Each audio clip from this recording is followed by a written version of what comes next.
बहुत बहुत स्वागत है आप सभी का आपके अपने YouTube channel Shukla study point में। मैं शिवम शुक्ला आप सभी दोस्तों का हार्दिक स्वागत करता हूं। आज के वीडियो के माध्यम से हम लोग चर्चा करेंगे नवीनतम मॉडल पेपर 2024 की परीक्षाओं के लिए हिंदी साहित्य का। ठीक है, यानी हिंदी साहित्य के मॉडल पेपर के बारे में हम लोग चर्चा करने वाले हैं और विस्तार से जानने का प्रयास करेंगे। इस मॉडल पेपर में आपको बता दूं जो सब्जेक्टिव टाइप के क्वेश्चंस होते हैं, यानी अति लघु उत्तरीय, लघु उत्तरीय और दीर्घ उत्तरीय प्रश्नों के साथ हम व्याख्या वाले जो प्रश्न पूछे जाते हैं उसको भी समझने का प्रयास करेंगे। अर्थात इस वीडियो के माध्यम से आप बहुत ज़्यादा जानकारी ग्रहण करने वाले हैं, तो वीडियो को अंत तक जरूर देखिएगा, क्योंकि इस वीडियो में आप अति लघु उत्तरीय यानी 10 अति लघु उत्तरीय प्रश्न और 5 लघु उत्तरीय प्रश्न और लगभग 4 व्याख्या खंड और लगभग 4 जो है दीर्घ उत्तरीय प्रश्नों का सामना करने वाले हैं, जो कि बहुत ही इंपॉर्टेंट है आपकी परीक्षा के दृष्टि से। और यही प्रश्न आपकी परीक्षा में आने वाले हैं। अगर आपने बीए फर्स्ट सेमेस्टर में एडमिशन लिया है, यानी फर्स्ट ईयर में आपने एडमिशन लिया है, अभी अभी बीए में आए हैं, तो आप में ऐसे ही प्रश्न आएंगे। हिंदी अगर आपका सब्जेक्ट है तो हिंदी में आपको पढ़ना पड़ेगा हिंदी काव्य के बारे में। ठीक है, अब यहाँ पर बहुत सारे बच्चे कंफ्यूज हो जाते हैं कि सर जी हिंदी काव्य और हिंदी साहित्य अलग अलग है कि एक ही है।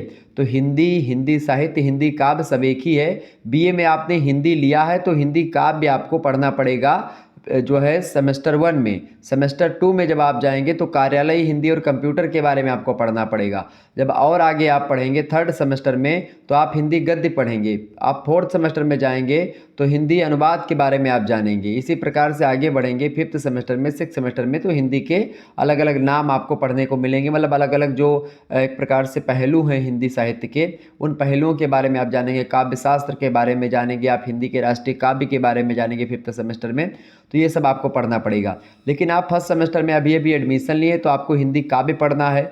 हिंदी काव्य का सिलेबस ऑलरेडी मैं दे चुका हूँ, बोर्ड पर मैंने पढ़ाया हुआ था। आप लोगों ने अगर नहीं देखा तो देख लीजिएगा, यूट्यूब पर भी वो लेक्चर ऑलरेडी पड़ा हुआ है, आप देख सकते हैं। प्लेलिस्ट में पड़ा हुआ है जिसमें हमने सिलेबस बोर्ड पर डिस्कस किया हुआ है और सिलेबस वैसे भी मैंने डिस्कस किया हुआ। तो अभी 2024 के लिए मैंने वो सिलेबस दिया हुआ, तो आप देख सकते हो उसको। तो उसी के अकॉर्डिंग उसमें एक प्रकार से मैंने सारे टॉपिक्स के बारे में आपको बताया था कि क्या क्या पढ़ना है आपको।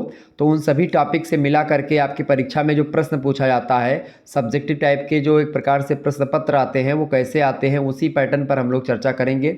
मोस्ट इंपॉर्टेंट क्वेश्चंस और आंसर्स होंगे, व्याख्या सहित हम इसमें जानने का प्रयास करेंगे और आपकी बार यही प्रश्न आपकी परीक्षा में आने वाले हैं। ठीक है, देखिए बीए प्रथम वर्ष प्रथम सेमेस्टर 2024 की परीक्षाओं के लिए हिंदी साहित्य यानी हिंदी काव्य का नवीनतम मॉडल पेपर है 2024 के लिए, यानी साल मॉडल पेपर होगा। अब चलिए चर्चा करते हैं। पेपर जो होगा आपका वो 3 खंडों में बटा हुआ होगा, खंड आ, खंड बा और खंड सा। खंड आ से अति लघु उत्तरीय प्रश्न, खंड बा से लघु उत्तरीय और खंड सा से दीर्घ उत्तरीय प्रश्न आपके पूछे जाते हैं। ठीक है, तो जो अति लघु उत्तरीय प्रश्न पूछे जाते हैं खंड आ से, उनकी संख्या लगभग 10 होती है और 10 के 10 प्रश्नों को करना आपको अनिवार्य होता है।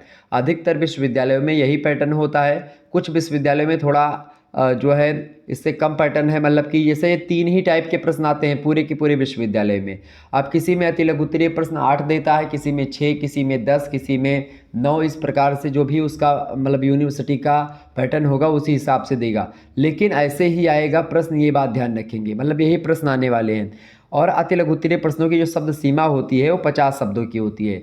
यानी आपसे वहाँ पर लिख करके देगा, अगर नहीं भी दे रहा तो आप 50 शब्द में अगर अति लघु उत्तरीय प्रश्नों को लिखते हैं तो आपको नंबर मिल जाएगा। एक प्रश्न के लिए आपको 2 अंक प्रदान किए जाते हैं यहाँ पर। अब देखिएगा, हम चर्चा करने का प्रयास करते हैं कौन कौन से प्रश्न आपसे पूछे जाते हैं। और खंड बा की बात की है तो वहाँ से लघु उत्तरीय प्रश्न पूछे जाते हैं। लघु उत्तरीय प्रश्न में ही आपको बता दूं कि जो व्याख्या वाले प्रश्न होते हैं वो लघु उत्तरीय प्रश्न में ही आते हैं। ठीक है, 8 क्वेश्चंस पूछे जाते हैं जिनमें से 5 प्रश्न आपको करने होते हैं। अधिकतर विश्वविद्यालयों में यही पैटर्न है, कुछ विश्वविद्यालय में थोड़ा इधर उधर पैटर्न हो सकता है, बाकी पूछा ऐसे ही जाता है। दीर्घ उत्तरीय में किसी किसी यूनिवर्सिटी में 4, किसी में 5 प्रश्न पूछे जाते हैं और 2 तो उसमें करने होते हैं। दीर्घ उत्तरीय प्रश्नों को लेकर के आपको 500 शब्दों में लिखना होता है और लघु उत्तरीय प्रश्नों को आपको लगभग 200 शब्दों में लिखना होता है। ठीक है, चलिए पहला प्रश्न आपकी स्क्रीन पर आ चुका है, सभी लोग देखने का प्रयास करेंगे। हिंदी साहित्य के इतिहास की लेखन परंपरा। हिंदी साहित्य के इतिहास की लेखन परंपरा के बारे में आपको यहाँ पर बताना है। तो हिंदी साहित्य के इतिहास की लेखन परंपरा की बात की जाए तो इसका जो शुरुआत होती है वास्तविक रूप से अगर शुरुआत माने तो 19वीं शताब्दी से इसकी वास्तविक शुरुआत होती है। लेकिन इससे पहले भी बहुत सारे विद्वानों ने हिंदी साहित्य का इतिहास लेखन का प्रयास किया। तो यहाँ पर आप लिखेंगे 50 शब्दों में आपको लिखना है। पहली बात तो सबसे पहले हिंदी साहित्य का इतिहास लेखन का कार्य सबसे पहले किसने प्रारंभ किया, कि हिंदी साहित्य में पहले क्या था, फिर उसके बाद में कौन से कवि आए। ये इतिहास लेखन की जो परंपरा रही है इसमें सबसे पहला नाम आता है भैया किसका, गारसा द तासी का। किसका नाम आता है, बहुत ध्यान सुनिएगा सारी चीज़ें, गारसा द तासी। ठीक है, गारसा द तासी की अगर बात करें हम तो ये कहाँ के हैं भाई, इनकी रचना है गारसा द तासी की इस्तवार दा ला लितरेतर एंदुई हिंदुस्तानी, इनकी रचना है और ये फ्रेंच भाषा में लिखी रचना है। फ्रेंच विद्वान थे गारसा द तासी, तो इन्होंने सबसे पहला हिंदी साहित्य का इतिहास लिखा। ठीक है, और इसका प्रकाशन उन्होंने 2 खंडों में किया, ये बात ध्यान रखेंगे। तो ये तो हो गई पहले इतिहास लेखन का गारसा द तासी। फिर उसके अंदर दूसरे विद्वान आते हैं, उनका नाम है शिव सिंह सेंगर। शिव सिंह सेंगर जो है ये दूसरे रचनाकार हैं जिन्होंने हिंदी साहित्य का इतिहास लिखा। और कब लिखा, 1883 ईस्वी में। आप देखिएगा ये अपनी रचना का इनके प्रकाशन होता है। शिव सिंह सरोज इनकी रचना का नाम है, क्या नाम है, शिव सिंह सरोज। ठीक है, शिव सिंह सेंगर इनका नाम है और शिव सिंह सरोज इनकी रचना का नाम है, जो कि हिंदी साहित्य के इतिहास को लेकर के इन्होंने लिखा। तो ये दूसरे विद्वान हैं जिन्होंने हिंदी साहित्य का इतिहास लिखने का काम किया। ठीक है, ये बात ध्यान रखिएगा। 1883 में इनका जो ग्रंथ है हिंदी साहित्य के इतिहास का वो प्रकाशित होता है। और इस ग्रंथ में जो शिव सिंह सेंगर ने लिखा है इसमें लगभग अगर आप देखिएगा तो 1000 कवियों के बारे में, यानी उनके कवियों के जीवन परिचय के बारे में आपको इनकी रचना में जानकारी मिल जाएगी। और उन कवियों की साहित्यिक जो रचनाएं हैं, जो कविताएं हैं, उनके उदाहरण भी आपको इनकी रचना में मिल जाएंगे शिव सिंह सेंगर की। तो ये दूसरे विद्वान हैं हिंदी साहित्य के इतिहास को लिखने के। तीसरे विद्वान आते हैं, यही सब परंपरा है। देखिए तीसरे विद्वान आते हैं sir George Grierson. Sir George Grierson की अगर बात करें तो इनके इतिहास ग्रंथ का नाम है the modern vernacular literature of Hindustan. ये इनके ग्रंथ का नाम है और ख़ास करके इस ग्रंथ का प्रकाशन हुआ, ग्रियर्सन के ग्रंथ का प्रकाशन हुआ 1888 ईस्वी में। ध्यान रखिएगा 1888 में the modern vernacular literature of Hindustan का प्रकाशन होता है। 1888 में एशियाटिक सोसाइटी ऑफ बंगाल की पत्रिका के विशेषांक के रूप में इसका प्रकाशन करवाया जाता है।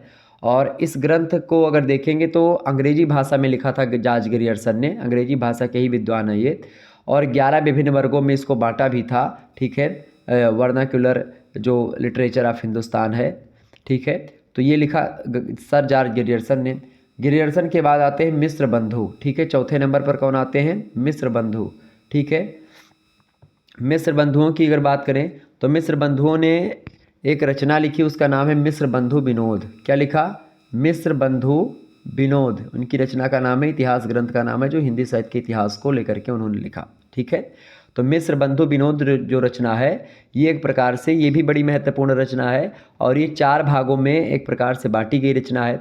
प्रथम 3 भागों का प्रकाशन इसका 1913 ईस्वी में ही हो जाता है और बाकी जो एक भाग है उसका प्रकाशन 1914 ईस्वी में होता है। ठीक है, ये बात ध्यान रखिएगा। और एक बहुत बड़ा ग्रंथ है मिस्र बंधु विनोद और लगभग 5000 कवियों का विवरण आप मिस्र बंधु विनोद में आप देख सकते हैं। और 8 खंडों में मिस्र बंधु विनोद रचना को एक प्रकार से बांटा भी गया है, तो ये ध्यान रखिएगा। तो ये हो गया आपका हिंदी साहित्य के इतिहास लेखन परंपरा के लगभग 4 विद्वान, जो कि एक प्रकार से एक व्यवस्थित ढांचा नहीं प्रस्तुत कर पाए हिंदी साहित्य के इतिहास का। फिर इसके बाद में आते हैं 5वें नंबर पर आचार्य रामचंद्र शुक्ला, और हम सबके फेवरेट हिंदी साहित्य के आलोचना के क्षेत्र में और हिंदी साहित्य के इतिहास का वैज्ञानिक वर्णन करने के क्षेत्र में सबसे महारथ हासिल किए हुए व्यक्ति आचार्य रामचंद्र शुक्ल जी ने 1929 ईस्वी में, आपको ध्यान होगा 1929 ईस्वी में हिंदी साहित्य का इतिहास नामक ग्रंथ लिखा और हिंदी शब्द सागर की भूमिका में इन्होंने लिखा था। हिंदी शब्द सागर की भूमिका में इन्होंने अपना ग्रंथ लिखा था, हिंदी साहित्य का इतिहास। और अगर आप हिंदी पढ़ते तो इनका ग्रंथ आपके पास होना भी चाहिए। ठीक है, और शुक्ल जी की अगर बात की जाए तो इन्होंने काल विभाजन जो किया है वो 900 वर्षों के इतिहास को 4 भागों में बांटा है। अब वो 4 भाग कौन कौन से, इसको ऑलरेडी मैं आपको बता भी चुका हूँ। आचार्य रामचंद्र शुक्ल जो है आदिकाल को वो वीरगाथा काल कहते हैं, वो उत्तर मध्य मतलब भक्ति, वो जो है क्या बोलते हैं, भक्ति काल को वो मतलब उत्तर मध्यकाल, जो पूर्व मध्यकाल है उसको उत्तर मध्यकाल कहते हैं, मतलब पूर्व मध्यकाल को भक्ति काल कहते हैं। और मध्यकाल को बेसिकली 2 भागों में इन्होंने बांटा है, एक उत्तर मध्यकाल और एक पूर्व मध्यकाल। तो पूर्व मध्यकाल मतलब भक्ति काल और उत्तर मध्यकाल मतलब कि रीतिकाल। ठीक है, और इसके बाद में यानी उत्तर मध्यकाल को रीतिकाल कहा, पूर्व मध्यकाल को भक्ति काल कहा शुक्ल जी ने ही, और आधुनिक काल जो आया, आधुनिक काल को उन्होंने क्या कहा, गद्य काल कहा, चूँकि प्रवृत्तियों के हिसाब से उन्होंने लिखा और कहा और एक वैज्ञानिक ढांचा, एक वैज्ञानिक प्रस्तुतिकरण किया हिंदी साहित्य के इतिहास का आचार्य रामचंद्र शुक्ल ने। तो यहीं पर एक प्रकार से बाकी और विद्वान भी आए आचार्य रामचंद्र शुक्ल के बाद, ठीक है। लेकिन जैसे आचार्य रामचंद्र शुक्ल के बाद आपको बता दूं कि राम कुमार वर्मा ने भी इतिहास लेखन का काम किया है और भी लोगों ने किया है, तो वो अलग अलग चीज़ें हैं। तो यहाँ पर हो गया हिंदी साहित्य के इतिहास के लेखन की परंपरा, मैंने कुछ आपको बता दी। इसका चैप्टर नंबर 1 में हमने जिक्र किया है, पूरा समझाया है। दूसरा प्रश्न आपकी स्क्रीन पर आ चुका है, आदिकालीन साहित्य के प्रकार बताएं। आदिकालीन साहित्य के प्रकार, आदिकाल साहित्य की अगर बात की जाए तो आदिकाल के नामकरण को लेकर के भी प्रश्न पूछा गया था। तो आदिकाल को आचार्य रामचंद्र शुक्ल जी ने वीरगाथा काल कहा है, चूँकि वीरतापूर्वक रचनाएं उनको ज़्यादा मिली। चंद्रधर शर्मा गुलेरी और धीरेन्द्र वर्मा ने आदिकाल को क्या कहा है, उन्होंने क्या कहा है, आदिकाल को अपभ्रंश काल माना है, ठीक है। और संधि काल और चारण काल कहा डॉक्टर राम कुमार वर्मा ने, ठीक है। और सिद्ध सामंत काल कहा राहु संकृत्यायन जी ने, और बीज वपन काल कहा महावीर प्रसाद द्विवेदी जी ने आदिकाल को। और इसके अलावा आदिकाल पर ज़्यादा फोकस करते हैं, वो है आचार्य हजारी प्रसाद द्विवेदी। हजारी प्रसाद द्विवेदी आदिकाल को आदिकाल ही कहते, हालांकि आचार्य द्विवेदी से पहले शुक्ल जी आदिकाल को आदिकाल बोल चुके थे, वीरगाथा काल और आदिकाल दोनों बोला था, लेकिन उन्होंने प्रवृत्तियों के हिसाब से वीरगाथा काल पर शुक्ल जी ने ज़्यादा फोकस किया था। द्विवेदी जी ने क्या किया कि आदिकाल पर फोकस किया और उन्होंने कहा कि केवल वीरतापूर्वक रचनाएं या वीरतापूर्वक जो रचनाएं हैं, कृतियां हैं, वो ही केवल आदिकाल में नहीं लिखी जा रही थी, इसके अलावा भी बहुत सारे ग्रंथ लिखे जा रहे थे। तो प्रश्न आपसे कर रहा है आदिकालीन साहित्य के प्रकार बताइए। देखिए, एक तरफ तो धार्मिक साहित्य आदिकाल में लिखे जा रहे थे, पहला साहित्य था धार्मिक साहित्य। धार्मिक साहित्य में जैसे कि सिद्ध साहित्य हो गया, सिद्ध लोग जो थे, ठीक है, नाथ साहित्य हो गया, जैन साहित्य हो गया, तो 84 जो है सिद्ध, नवनाथ, ये सब लिख रहे थे। जैन कवि थे तो जैन मुनि भी लिख रहे थे, मतलब जैन कवि बहुत सारे थे, वो भी मतलब ये सब एक धार्मिक साहित्य के अंतर्गत लिख रहे थे, धर्म को लेकर के लिख रहे थे। इसके बाद दूसरा प्रकार का जो आदिकाल में हमको काव्य मिलता है वो काव्य है वीर काव्य का, ठीक है, वीरतापूर्वक काव्य, जिसको लेकर के आचार्य रामचंद्र शुक्ल ने क्या कहा है, आचार्य रामचंद्र शुक्ल ने वीरगाथा काल कहा है इसको, ठीक है। चूँकि आप देखते हैं खुमान रासो, पलमार रासो, हम्मीर रासो, विजयपाल रासो, बीसलदेव रासो और पृथ्वीपाल रासो या पृथ्वीराज रासो। तो पृथ्वीराज रासो, खुमान रासो, परमाल रासो, हम्मीर रासो, विजयपाल रासो, बीसलदेव रासो, ये सब वीरतापूर्वक ग्रंथ हैं जिनके आधार पर आचार्य रामचंद्र शुक्ल उसको वीरगाथा काल स्वीकार करते हैं। तो इस प्रकार के भी काव्य आदिकाल में लिखे जा रहे थे। तीसरा प्रकार होता है आदिकालीन साहित्य का, वो है लौकिक साहित्य। आप देखेंगे आदिकालीन साहित्य में जो तीसरा खंड है उसमें लौकिक साहित्य भी लिखे जाते, कुछ लोक साहित्य लिखे जा रहे थे कि एक प्रकार से क्षेत्रीय काव्य भाषा को लेकर के चीज़ें लिखी जा रही थी, जैसे कि ढोला मारू रदूहा, बीसलदेव रासो भी लौकिक साहित्य में आता है, बसंत विलास हो गया, राउल बेल हो गया, उक्ति व्यक्ति प्रकरण, वर्ण रत्नाकर, खुसरो का काव्य, विद्यापति की पदावलियाँ, तो ये सब लौकिक साहित्य में आ रही थी। तो इस प्रकार से ये एक प्रकार से मैंने आपको बताया 3 प्रकार के साहित्य या 3 प्रकार के साहित्य के प्रकार मिलते हैं आदिकाल में। एक तो धार्मिक साहित्य जिसमें सिद्ध, नाथ और जैन है, वीर काव्यों में ये रासो ग्रंथ पूरा आ जाता है आपका, और लौकिक साहित्य में मैंने आपको बताया अभी ढोला मारू रदूहा, बीसलदेव रासो, बसंत विलास, राउर बेल, उक्ति व्यक्ति प्रकरण, वर्ण रत्नाकर, ये सब आ जाते हैं, ठीक है। ध्यान रखेंगे, बड़े ध्यान से चीज़ों को सुनते हुए चलेंगे। तीसरा प्रश्न आप देखिएगा, प्रश्न है अमीर खुसरो की काव्य रचनाएं लिखिए। अमीर खुसरो की काव्य रचनाएं आपसे पूछ रहा है, इंपॉर्टेंट प्रश्न है आपकी परीक्षा की दृष्टि से। अमीर खुसरो की काव्य रचनाएं आपसे पूछ रहा है। अमीर खुसरो की अगर बात करें तो अमीर खुसरो तूतिए हिंद कहे जाते हैं, और आपको बता दूं अमीर खुसरो के बारे में, अमीर खुसरो कव्वाली और गज़ल लिखने के लिए जाने जाते हैं। अमीर खुसरो की मुख्य रूप से 3 या 4 रचनाएँ हैं, 4 रचनाएँ हैं बड़ी फेमस। पहली रचना है इनकी मतवा उल अनवार, मतवा उल अनवार ये पहली रचना है। दूसरी रचना इनकी है सीरी व खुसरो, और तीसरी रचना है इनकी मजनू व लैला, और चौथी रचना है इनकी आयने सिकंदरी या सिकंदरनामा। जो इनकी मतला उल अनवार रचना है, मतला उल अनवार रचना जो है उसमें निजामी के मखजनुल असरार का जवाब है, और इसमें खुसरो ने अपनी इकलौती पुत्री थी खुसरो की, अमीर खुसरो की, जो कि बहुत सुंदर थी, उन्हीं को सीख दी है। और विवाह के पश्चात जब उनकी पुत्री विदा होने लगती है तो खुसरो ने उसे उपदेश दिया था कि खबरदार चरखा काटना कभी मत छोड़ना, झरोखे के पास बैठ करके इधर उधर ना झांकना। ये सारी बातें जो है अपनी पुत्री को समझाते हैं। कौन? मतला उल अनवार में अमीर खुसरो। तो ये पहली रचना इनकी है। दूसरी रचना जो इनकी है सीरी व खुसरो। सीरी व खुसरो जो है, इसमें खुसरो व सीरी का जवाब एक प्रकार से है, खास करके निजामी की खुसरो और सीरी का जवाब है। और इसकी रचना 698 हिजरी में की गई थी, यानी लगभग आप देखेंगे तो 1298 ईस्वी पड़ेगा। 1298 ईस्वी में इस ग्रंथ की रचना होती है सीरी व खुसरो की। और खुसरो ने इसमें प्रेम की पीर को तीव्रतर बना दिया है। और इसमें आप देखते हैं सीरी और खुसरो ग्रंथ में अपने बड़े पुत्र को सीख दी है उन्होंने। मुल्ला अब्दुल कादिर बदायूनी फैजी इस विषय में कहते हैं कि ऐसी मसनबी इन 300 वर्षों में अन्य किसी कवि ने नहीं लिखी। डॉक्टर रसद अली कहते हैं कि यह रचना अब उपलब्ध नहीं है सीरी व खुसरो, और इसकी खोज की जानी चाहिए सीरी और खुसरो की। तो सीरी और खुसरो ये भी अमीर खुसरो की ही रचना है। तीसरी जो रचना मैंने आपको बताई थी वो बताई थी मजनू व लैला। मजनू व लैला जो है वो निज़ामी के लैला मजनू का जवाब है। इसमें प्रेम और श्रृंगार की भावनाओं का चित्रण किया गया है। और मजनू और लैला में लगभग 2660 पद हैं। और इसका विद्वान इसका काल लगभग 698 हिजरी ही मानते हैं, मतलब 1298 ईस्वी। कालात्मक दृष्टि से देखेंगे तो मजनू व लैला पाई जाती हैं, खास करके उसमें विशेषताएं पाई जाती हैं, और वे और किसी मसनबी में नहीं है। जो मसनबी शैली जो है एक प्रकार से जिसको अपनाते हैं आगे चल करके मलिक मोहम्मद जायसी वगैरह भी, तो और कहीं पर आपको नहीं मिलेगा, लेकिन अमीर खुसरो के यहाँ आपको मिलेगा। आईने सिकंदरी या सिकंदरनामा में सिकंदरनामा का जवाब है। और ख़ास करके 1299 में ग्रंथ आया है ईस्वी में। सिकंदर आजम या जो है खाकाने चीन की लड़ाई का वर्णन इसमें किया गया है। अमीर खुसरो ने अपने छोटे पुत्र को इसमें सीख दी है। ठीक है, तो इस रचना के द्वारा खुसरो यह दिखाना चाहते थे कि वे निजामी की तरह वीर रस प्रधान मसनबी लिख सकते थे। ठीक है, तो वो एक प्रकार से वो जवाब दे रहे हैं किसको? निजामी को। ठीक है, अपनी रचनाओं के माध्यम से। क्लियर?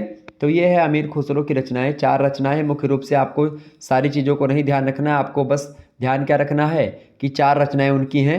मैं तो ये ऑलरेडी वैसे सारी चीज़ें आपको बता दी, बाकी 4 रचनाएं ही इसमें आपको लिखनी है। पहली रचना मतबा उल अनवार, दूसरी रचना सीरी व खुसरो, तीसरी रचना मजनू व लैला, चौथी रचना आईने सिकंदरी या सिकंदरनामा। ये 4 ग्रंथ या 4 रचनाएं हैं अमीर खुसरो की, ये बात ध्यान रखिएगा।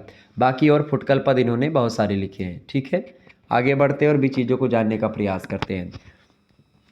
अगला क्वेश्चन आपकी स्क्रीन पर आ चुका है, फटाफट से आप लोग देखने का प्रयास करेंगे। बहुत ही महत्वपूर्ण प्रश्न है आपकी परीक्षा की दृष्टि से, सभी लोग देखने का प्रयास करेंगे। देखिए, रीतिबद्ध काव्य की समान प्रवृत्तियाँ बताइए। चौथा प्रश्न है रीतिबद्ध काव्य। रीतिकाल की अगर बात करें तो रीतिकाल में 3 विचारधाराएँ हैं, एक रीतिबद्ध, एक रीति मुक्त और एक रीति सिद्ध। रीतिबद्ध में मुख्य रूप से केशवदास आते हैं प्रबल तरीके से, जो कि आपके पाठ्यक्रम में संकलित है। रीति सिद्ध में बिहारी आते हैं जो कि आपके पाठ्यक्रम में संकलित हैं। और रीति मुक्त में घनानंद आते हैं, वो भी आपके पाठ्यक्रम में संकलित हैं। तो रीतिकाल की 3 विचारधाराएं हैं। ठीक है, तो प्रश्न आपसे क्या पूछा जा रहा है? प्रश्न आपसे पूछा जा रहा है रीतिबद्ध काव्य की जो समान प्रवृत्तियाँ हैं उसके बारे में बताएं। तो रीतिबद्ध काव्य की अगर बात करें तो कई सारी प्रवृत्तियाँ आपको यहाँ पर देखने को मिलेंगी रीतिबद्ध काव्य की, जैसे कि नारी सौंदर्य का चित्रण रीतिबद्ध काव्य में आपको मिलेगा। रीतिबद्ध काव्य की अगर बात की जाए तो इसमें कई सारे कवि हैं, जैसे कि आपको मैं बता दूं, कवियों के नाम भी आप लोग सुन लीजिएगा। रीतिकाल में आप देखते हैं रीतिबद्ध कवियों में खास करके बिहारी का नाम भी आता है। और बिहारी वैसे रीति सिद्ध कवि हैं, लेकिन रीति सिद्ध कवि भी रीतिबद्ध परंपरा से ही जुड़े रहे। कुछ विद्वान 3 खंड बांटते हैं, कुछ विद्वान 2 ही खंड बांटते हैं, और जो विद्वान 2 खंड बांटते हैं वो बिहारी को रीति सिद्ध कवियों मतलब रीतिबद्ध कवियों में रखते हैं। ठीक है, चूँकि बिहारी भी लक्षणिक ग्रंथ लिखते हैं, मतलब बिहारी का एक ही ग्रंथ है, बिहारी सतसई मात्र। तो बिहारी, बेनी, कृष्ण कवि, रसनिधि और केशवदास, ये सब जो हैं इसके कवि हैं। आचार्य केशवदास, नृप शंभु नेवास, ठीक है, पजनेश, दिसदेव, ये सब इसके कवि हैं। क्लियर? और अगर बात करें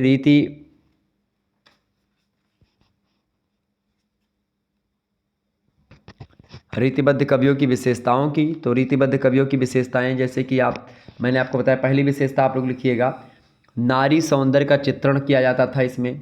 नारी की सुंदरता का वर्णन खूब अच्छे तरीके से कवि किया करते थे। दूसरी बात, श्रृंगार रस की प्रधानता है इन कवियों में, श्रृंगार रस का बोलबाला है रीति काव्य के कवियों में। तीसरी बात ये है कि दरबारी संस्कृति का प्रभाव पड़ता है, चूँकि आश्रयदाताओं के यहाँ रहते हैं तो वहीं पर केवल राजा महाराजाओं के काव्य के बारे में ही लिखते हैं, आम जनमानस रीतिकालीन कवियों से छूट जाता है। चौथी विशेषता यह है रीतिबद्ध कवियों की कि प्रकृति का अलंकरण रूप में वर्णन करते हैं ये लोग, ठीक है। प्रकृति को एक प्रकार से एक आभूषण के रूप में, अलंकरण के रूप में उसका वर्णन करते हैं। पांचवी बात इन कवियों की रचनाओं में आपको दिखेगी, नारी के प्रेमिका स्वरूप का वर्णन करते हैं। नारी के प्रेमिका स्वरूप का ही वर्णन है, बाकी और नारी के पुत्री स्वरूप या मातृ स्वरूप का वर्णन आपको इसमें नहीं दिखेगा। इसके अलावा आप देखेंगे अलंकरण की प्रवृत्ति आपको मिलेगी, चमत्कार की प्रवृत्ति मिलेगी। अलंकार को खूब ज़्यादा बढ़ा चढ़ा करके कवियों ने रचनाओं में रखने का प्रयास किया है। समाज की उपेक्षा की गई इसमें, ठीक है। इसके अलावा भक्ति और नीति कथन को प्रमुखता भी दी गई है। इसके अलावा कुछ रचनाएं आपको वीर रस की भी मिलेंगी। इसके अलावा ब्रज भाषा की प्रधानता है, ब्रज भाषा में ही बेसिकली रीति काव्य के सारे ग्रंथ लिखे जाते हैं। रीतिकाल में अधिकतर ब्रज भाषा का ही प्रभाव आपको देखने को मिलेगा। तो ये सारी प्रवृत्तियाँ रीतिबद्ध काव्य की आप लिख सकते हैं। रीति सिद्ध काव्य की अगर बात की जाए तो रीति सिद्ध कवियों को एक प्रकार से खास करके रीति काल में रीति सिद्ध काव्य का मामला बहुत कुछ स्पष्ट नहीं है, और इस मामले में आचार्य विशंभरनाथ मिश्रा जी ने अपने ग्रंथ हिंदी साहित्य का अतीत में रीतिबद्ध और रीतिमुक्त के मध्य एक तीसरी कवि कोटि प्रस्तुत करी है, जिसे रीति सिद्ध उन्होंने कहा। लेकिन दूसरे विद्वानों ने रीति सिद्ध कवियों को होना स्वीकार नहीं किया है और उसको खंडित किया है। लेकिन विश्वनाथ प्रसाद मिश्रा जी ने रीति सिद्ध कवि भी कहा है, और उन्होंने कहा कि ऐसे कवि जो कि रस छंद अलंकार इन चीज़ों को जानते थे, फिर भी उनके बारे में वो लिखना नहीं चाहते थे या उन्होंने नहीं लिखा। जानते सब कुछ थे, और रीति सिद्ध धारा के कवियों में मुख्य नाम उन्होंने बिहारी का नाम लिया कि बिहारी जो थे वो रीति सिद्ध परंपरा के थे। और इनके अतिरिक्त कृष्ण कबीर, रस निधि, हठी जी, नृप शंभु, नेवाज, राम सहाय, पजनेश, बेनी बाजपेयी, दिसदेव, ये सब भी रीति सिद्ध कवि स्वीकार किए जा सकते हैं। ये आचार्य विश्वनाथ मिश्रा का ही कथन है, बाकी विद्वानों ने इसको खारिज किया है। बात की जाए रीति मुक्त काव्य धारा की, ऐसे कवि जो कि रीतियों से बंद करके रचनाएं नहीं करते थे, रीति मुक्त होकर के लाक्षण ग्रंथ और एक प्रकार से अलंकार ग्रंथ या चमत्कारिकता पर विश्वास नहीं करते थे। रीति मुक्त काव्य धारा साहित्यिक दृष्टि से रीतिकालीन कविता की सर्वाधिक महत्वपूर्ण धारा रही है, और इस काव्य धारा में वे कवि आते हैं जिन्होंने रीति परंपरा के साहित्यिक बंधनों और रूढ़ियों को अनदेखा किया और अपने मनोभावों को स्वच्छंद होकर के रचनाओं में पिरोने का काम किया है। जैसे आप इसमें देखेंगे बहुत अच्छे कवि हैं घनानंद, ठीक है, ठाकुर हैं, बोधा हैं, आलम हैं, दिसदेव हैं, ठीक है, और भी तमाम सारे कवि हैं। लेकिन ये ठाकुर, बोधा, आलम, दिसदेव और घनानंद, ये मुख्य रूप से नाम आता है। घनानंद का नाम इसमें बड़ा इंपॉर्टेंट है, और घनानंद एक प्रकार से प्रेम के पीर के कवि भी कहे जाते हैं। तो अगर आपसे पूछता कि रीति मुक्त काव्य की विशेषताएं बताइए, ये तो रीतिबद्ध की विशेषताएं हो गई, लेकिन रीति मुक्त की अगर आपसे पूछता तो लिख दीजिए, पहली विशेषता है व्यक्तिकता की भावना आपको रीति मुक्त काव्य धारा में मिलेगी, मतलब कि व्यक्तिवादिता, मतलब अपने मन से जो आ रहा है वो लिख रहे, किसी का कोई दबाव नहीं है। दूसरी बात, परंपरागत रूढ़ियों का विरोध किया इन्होंने, अपनी कविताओं में उनको नहीं स्थान दिया। तीसरी विशेषता है अनुभूति की अनिवार्य चिन्हता, मतलब जो अनुभूति करते थे उसी को एक प्रकार से काव्य में अनिवार्य समझते थे और उसी को काव्य में स्थान देते थे। चौथी बात इन्होंने, मतलब इन लोगों ने करी रीति मुक्त काव्य के कवियों ने, कि संयोग के वर्णन में सजीवता इनके दिखाई पड़ती। चूँकि जितने भी कवि हैं, घनानंद, ठाकुर, बोधा, आलम, दिसदेव, इन सभी का कहीं ना कहीं पे दिल जरूर टूटा था, और दिल टूटने के कारण से क्या हुआ कि इन्होंने वियोग को झेला है, संयोग को झेला है, खास करके वियोग को ही झेला, इसीलिए संयोग में सजीवता है और वियोग वर्णन अधिकतर मात्रा में आपको देखने को मिलेगा। प्रेमिका सौंदर्य का वर्णन भी आपको यहाँ पर खूब मिलेगा, जैसे सुजान हित, सुजान के बारे में घनानंद इतना लिखते हैं कि जिसका कोई जवाब नहीं। आलम को आप देख लीजिए, ठीक है। तो प्रेमिका का सौंदर्य वर्णन खूब अच्छे तरीके से करते हैं, और प्रेम में एक निष्ठता और विश्वास है। घनानंद जब सुजान जो है उससे ब्रेकअप कर लेती है, मतलब क्या होता है कि मोहम्मद शाह रंगीले के दरबार में शायद ये घनानंद थे, तो वहीं पर सुजान नामक वेश्या रहती थी एक, तो वो दोनों लोग साथ में रहते थे, और जो घनानंद थे वो गाते थे और मतलब लिखते थे। तो राजा के सामने बहुत सारे मंत्रियों ने कहा कि घनानंद बहुत अच्छा गाते हैं, तो राजा ने कहा कि भाई हाँ घनानंद गाना सुनाओ। तो घनानंद ने क्या किया, कहा कि नहीं राजा साहब मैं नहीं सुनाऊंगा, मतलब कि वो कहे नहीं नहीं मैं नहीं गा पाता हूँ, इस प्रकार से मतलब मना किया कि मैं गाऊंगा नहीं सभा के बीच में। वैसे अकेले में गाया करते थे, एक आध दो लोगों को सुनाया करते थे। लेकिन एक बात था कि अगर सुजान कहती तो गा देते थे, ये सुजान को सुनाते थे गाना वाना। तो जो है दरबारियों ने कहा कि साहब, राजा से कहा कि राजा साहब अगर आप सुजान से बुलवाएंगे तो शायद ये गा देंगे। सुजान को बुलाया गया और सुजान जो है वो कहीं जो है इनसे घनानंद से कि अरे गाइए, आप बहुत अच्छा गाते हैं, बहुत अच्छे तरीके से उसको मतलब बताया सुजान ने। जब सुजान की वाणी को सुना घनानंद ने तो बहुत मुग्ध हो गए और बहुत प्रेम भी करते थे, आंतरिक प्रेम उनका प्रबल था, एक तरफा प्रेम था, बहुत भयंकर प्रेम करते थे, मतलब अच्छा प्रेम करते थे। और सुजान करती थी या नहीं करती थी ये उतना ज़्यादा स्पष्ट नहीं है, लेकिन हाँ सुजान भी कुछ ना कुछ उनको प्रेम किया करती थी। तो घनानंद जो थे उन्होंने गाया, जब सुजान ने कहा तो घनानंद ने खूब अच्छे तरीके से गाया। तो इस बात से क्या हुआ कि राजा को थोड़ा सा क्या हो गया, अपनी ईगो, राजा का ईगो हर्ट हो जाता है। राजा सोचते कि भाई ये वैश्या बोल दी, नर्तकी बोल दी तो ये गा रहे हैं और मैं बोल रहा था तो ये गा नहीं रहे थे। तो राजा ने इसमें अपना अपमान समझा और घनानंद को दरबार से बाहर जाने को कहा, मतलब घनानंद को यहाँ से दरबार से कि निकल जाओ, तुम जो है बहुत ऐसे हो, मतलब गाना सुनने के बाद में। तो क्या हुआ कि घनानंद ने तुरंत कहा कि सुजान से कि सुजान चलो, और क्या राजा वाजा के यहाँ वैसे भी मैं नहीं रहता हूँ और क्यों रहूँगा। तो सुजान का जैसे हाथ पकड़ा, कहा चलो। सुजान ने उनका हाथ छुड़वा दिया कि नहीं नहीं मैं नहीं जाऊँगी, तुम जाओ। क्योंकि भाई देखिए राजा के दरबार में थी, सारी सुख सुविधाएं उसको मिल रही थी, तो क्यों जाएगी जो है घनानंद के साथ। खुद ही सोचिए, घनानंद बेचारे चले जाते हैं तो जब तो उनका दिल वहीं पर टूट जाता है घनानंद जी का। फिर वो एक प्रकार से इतना लिखते हैं सुजान के ऊपर, और सुजान के ऊपर पहले भी लिखा था, और सुजान के विरह में एक प्रकार से बहुत सारे काव्य उनकी आपको मिलेंगे। तो ये हैं घनानंद। ठीक है, आगे देखिए। समझ में आ रहा होगा सारी चीज़ें, मैं आपको बहुत ही सरल भाषा में बताने का प्रयास कर रहा हूँ। 5वां प्रश्न आपकी स्क्रीन पर आ चुका है, भारतेंदु युग की 5 विशेषताएं बताइए। बहुत ही इंपॉर्टेंट प्रश्न है आपकी परीक्षा की दृष्टि से, फटाफट से आप लोग बताने का प्रयास करेंगे। भारतेंदु युग की कोई 5 विशेषताएं बताओ भाई, भारतेंदु युग की कोई 5 विशेषताएं। अच्छा, भारतेंदु युग की बात की जाए तो भारतेंदु युग जो है वो 1850 से शुरू होता है और 1900 ईस्वी तक चलता है। भारतेंदु युग को नवजागरण काल या पुनर्जागरण काल के नाम से भी जाना जाता है। भारतेंदु युग में ही नाटकों की शुरुआत होती है, हिंदी गद्य की शुरुआत होती है, खड़ी बोली में गद्य रचना होना प्रारंभ हो जाती है। भारतेंदु जी के नाम पर ही भारतेंदु युग पड़ा है, ये बात ध्यान रखिएगा। भारतेंदु के कवियों में या भारतेंदु युग के कवियों में गिरधर दास, दिशदेव, सरदार, हनुमान, ये सब कवि आते हैं। प्रताप नारायण मिश्रा जी, अंबिका दत्त व्यास जी, राधा कृष्ण दास जी, श्रीनिवास दास, राधाचरण गोस्वामी, बद्रीनाथ चौधरी प्रेमघन, सुधाकर द्विवेदी, बाल मुकुंद गुप्त, ठाकुर जगमोहन सिंह, ये सब भारतेंदु युग के रचनाकार हैं। तो आपसे अगर पूछे भारतेंदु युग के किन्हीं 5 रचनाकारों के नाम लिखें तो भी आप बता सकते हैं बद्रीनाथ चौधरी प्रेमघन, पंडित प्रताप नारायण मिश्रा, भारतेंदु हरिश्चंद्र, अंबिका दत्त व्यास, राधा कृष्ण दास, श्रीनिवास दास, राधाचरण गोस्वामी, कोई भी नाम आप बता सकते हैं। ठीक है, विशेषता पूछी गई है और भी 5 विशेषताएं। पहली विशेषता क्या हुआ कि चूंकि रीतिकाल के बाद में ही आता है भारतेंदु युग, तो भारतेंदु युग में श्रृंगारिकता जरूर मिलेगी। चूंकि जो श्रृंगारिकता रीतिकाल में है वो श्रृंगारिकता से पीछा जो है भारतेंदु युग के कवि भी नहीं छुड़ा पाए, तो श्रृंगारिकता कवियों में आपको दिखाई पड़ेगी। इसके अलावा भाषा जो थी वो ब्रज भाषा का प्रयोग अभी भी जो है कविताओं में हो रहा था, लेकिन खड़ी बोली का प्रयोग हो रहा था। किसमें? खड़ी बोली का जो है गद्य में प्रयोग हो रहा था, क्योंकि गद्य का विकास भी भारतेंदु युग तक आते आते हो जाता है। दूसरी बात, भारतेंदु के कवियों की विशेषता ये है कि भक्ति भावना भी इनमें है, चाहे वो राष्ट्र भक्ति की बात की जाए और चाहे वो भगवत भक्ति की बात की जाए, तो वहाँ पर भी में आपको मिलेगा। तीसरी विशेषता है भारतेंदु के कवियों की, प्रकृति का चित्रण करते हैं, प्रकृति के बारे में बताते हैं, नेचर के बारे में बताते हैं, नेचर ब्यूटी पर एक प्रकार से तर्क देते हैं और अच्छे तरीके से लिखते हैं।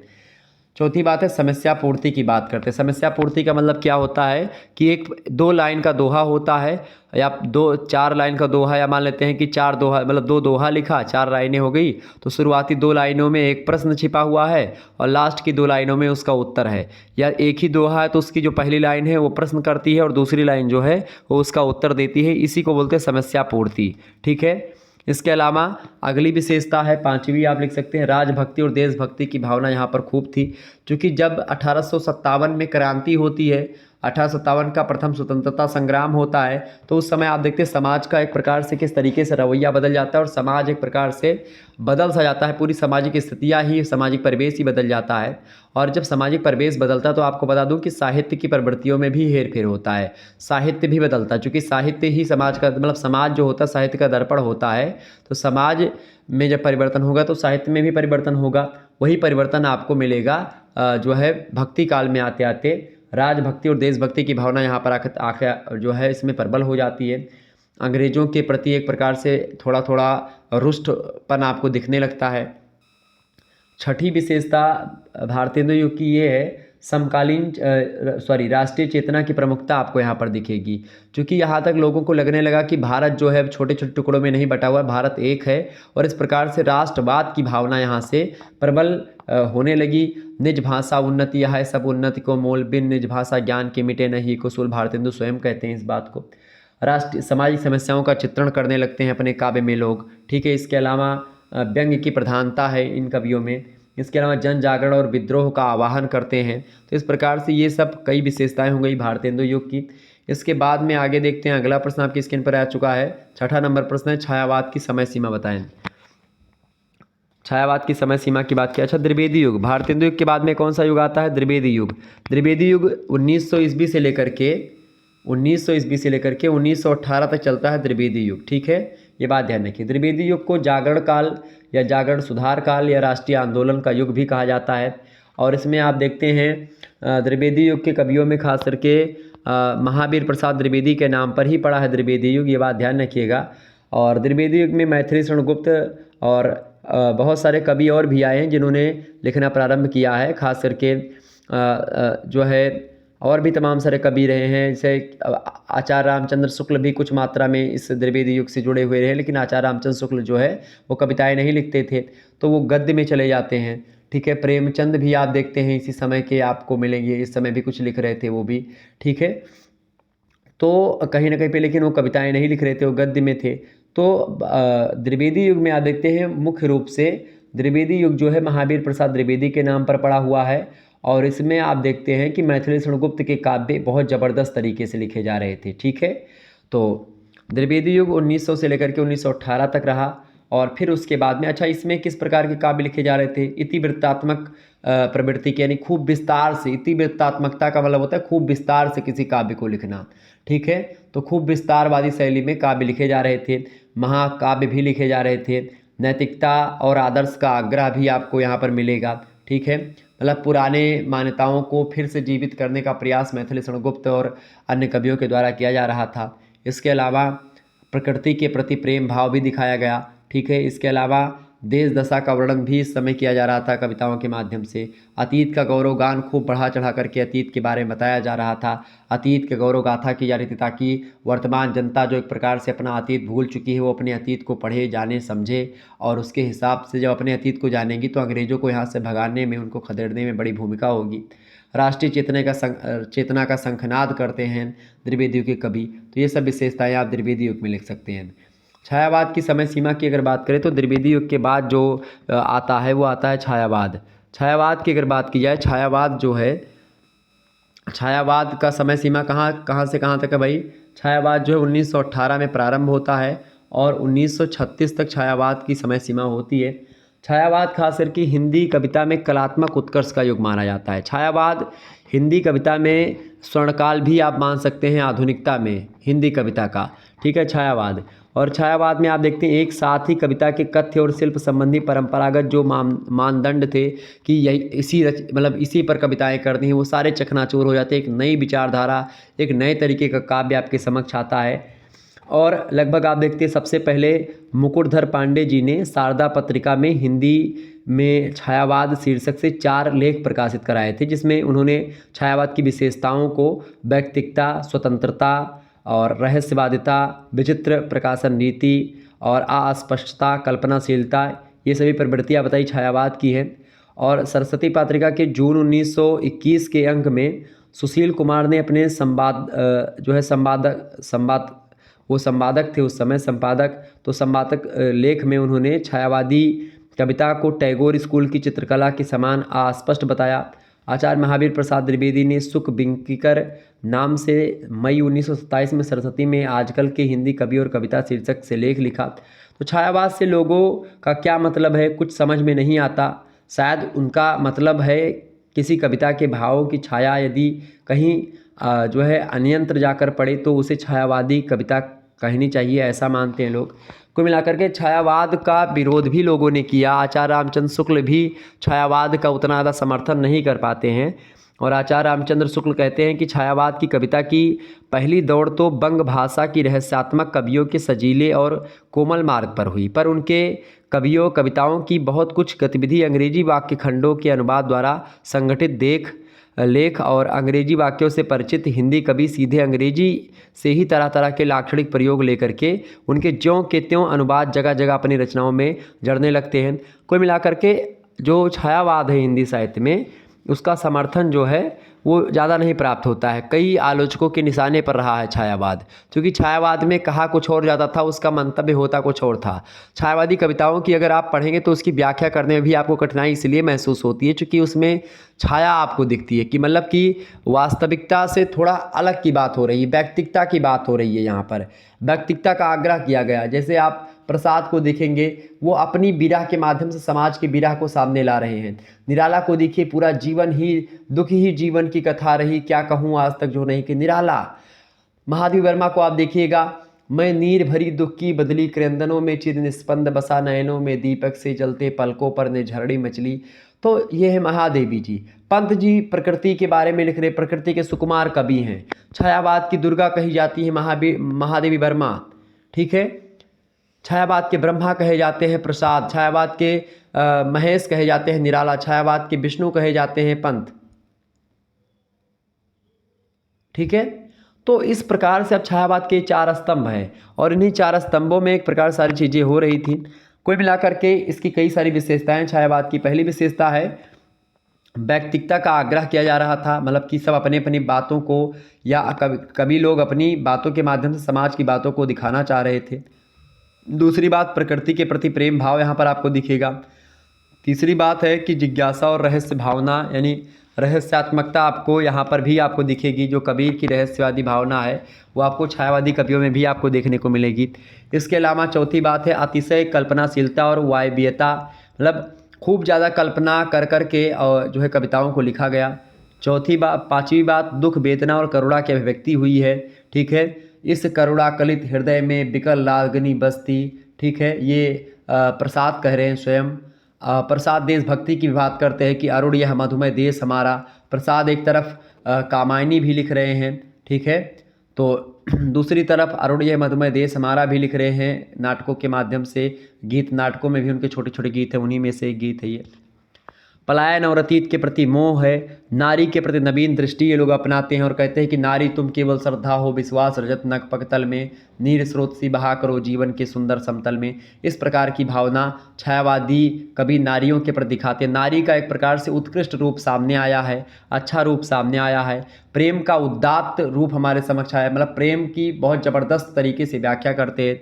रहस्यवादी भावना या सौंदर्य दृष्टि डालते हैं प्रेम के मामले को लेकर के।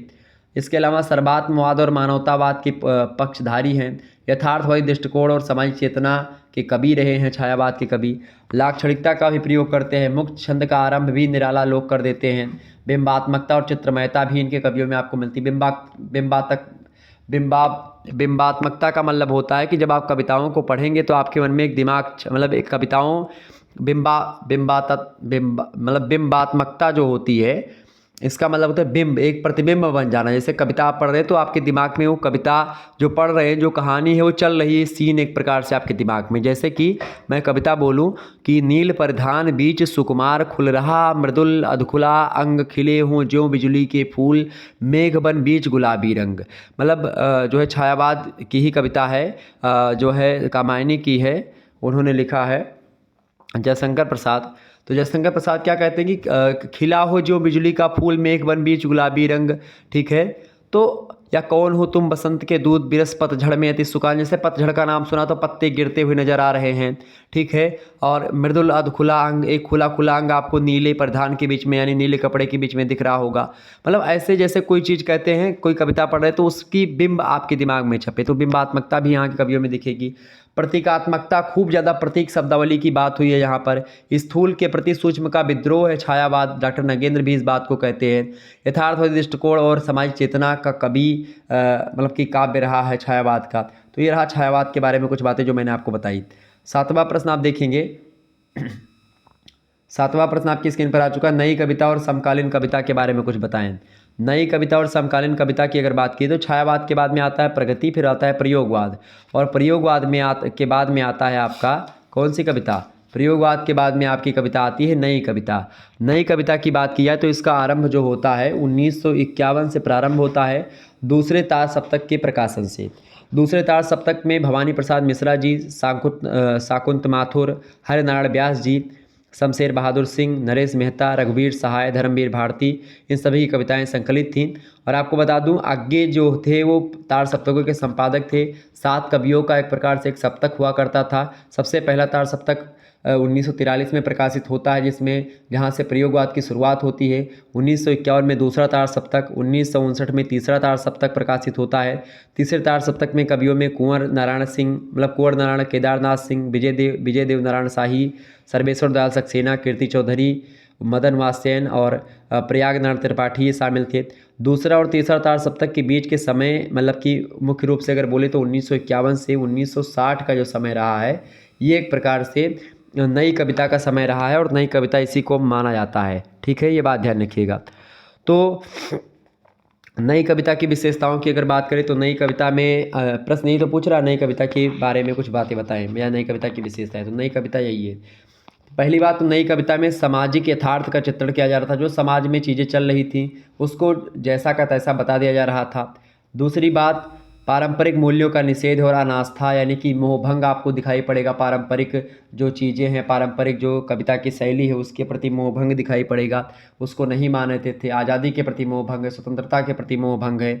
इसके अलावा इन कवियों में आप देखते हैं, नई कविता के कवियों में कुंठा है, संत्रास है, अलगाववाद की भावना है, अकेलापन है, संशय है, अविश्वास है, जनता के प्रति भी अविश्वास दिखाते हैं, और जनता के सेवकों के प्रति यानी नेताओं के प्रति अविश्वास है। नेताओं को खरी खोटी भी सुनाते हैं, उनका खुल करके विरोध करते हैं, किसी प्रकार का कोई डर, कोई संशय नहीं करते हैं। इसके अलावा चौथी बात है आज़ादी की व्यर्थता का बोध, यानी आज़ादी पर तंज कसते हैं, आज़ादी पर व्यंग करते हैं नई कविता के कवि कि आज़ादी मिली हमको तो किससे आज़ादी मिलनी चाहिए। अंग्रेजों से केवल आज़ादी मिल जाने को केवल आज़ादी बोलेंगे, यहाँ पर जाति व्यवस्था से आज़ादी की बात करते हैं, वर्ण व्यवस्था से ज़्यादा आज़ादी की बात करते हैं, यहाँ पर वो छुआछूत से आज़ादी की बात करते हैं, वहाँ पर वो पूंजीपति और सर्वहारा की बात करते हैं, वर्ग संघर्ष की विचारधारा। चूँकि नई कविता और प्रगतिवाद, प्रयोगवाद, इन सभी पर कहीं ना कहीं पे मार्क्सवाद का और मनोविश्लेषणवाद का गहरा प्रभाव आपको दिखेगा।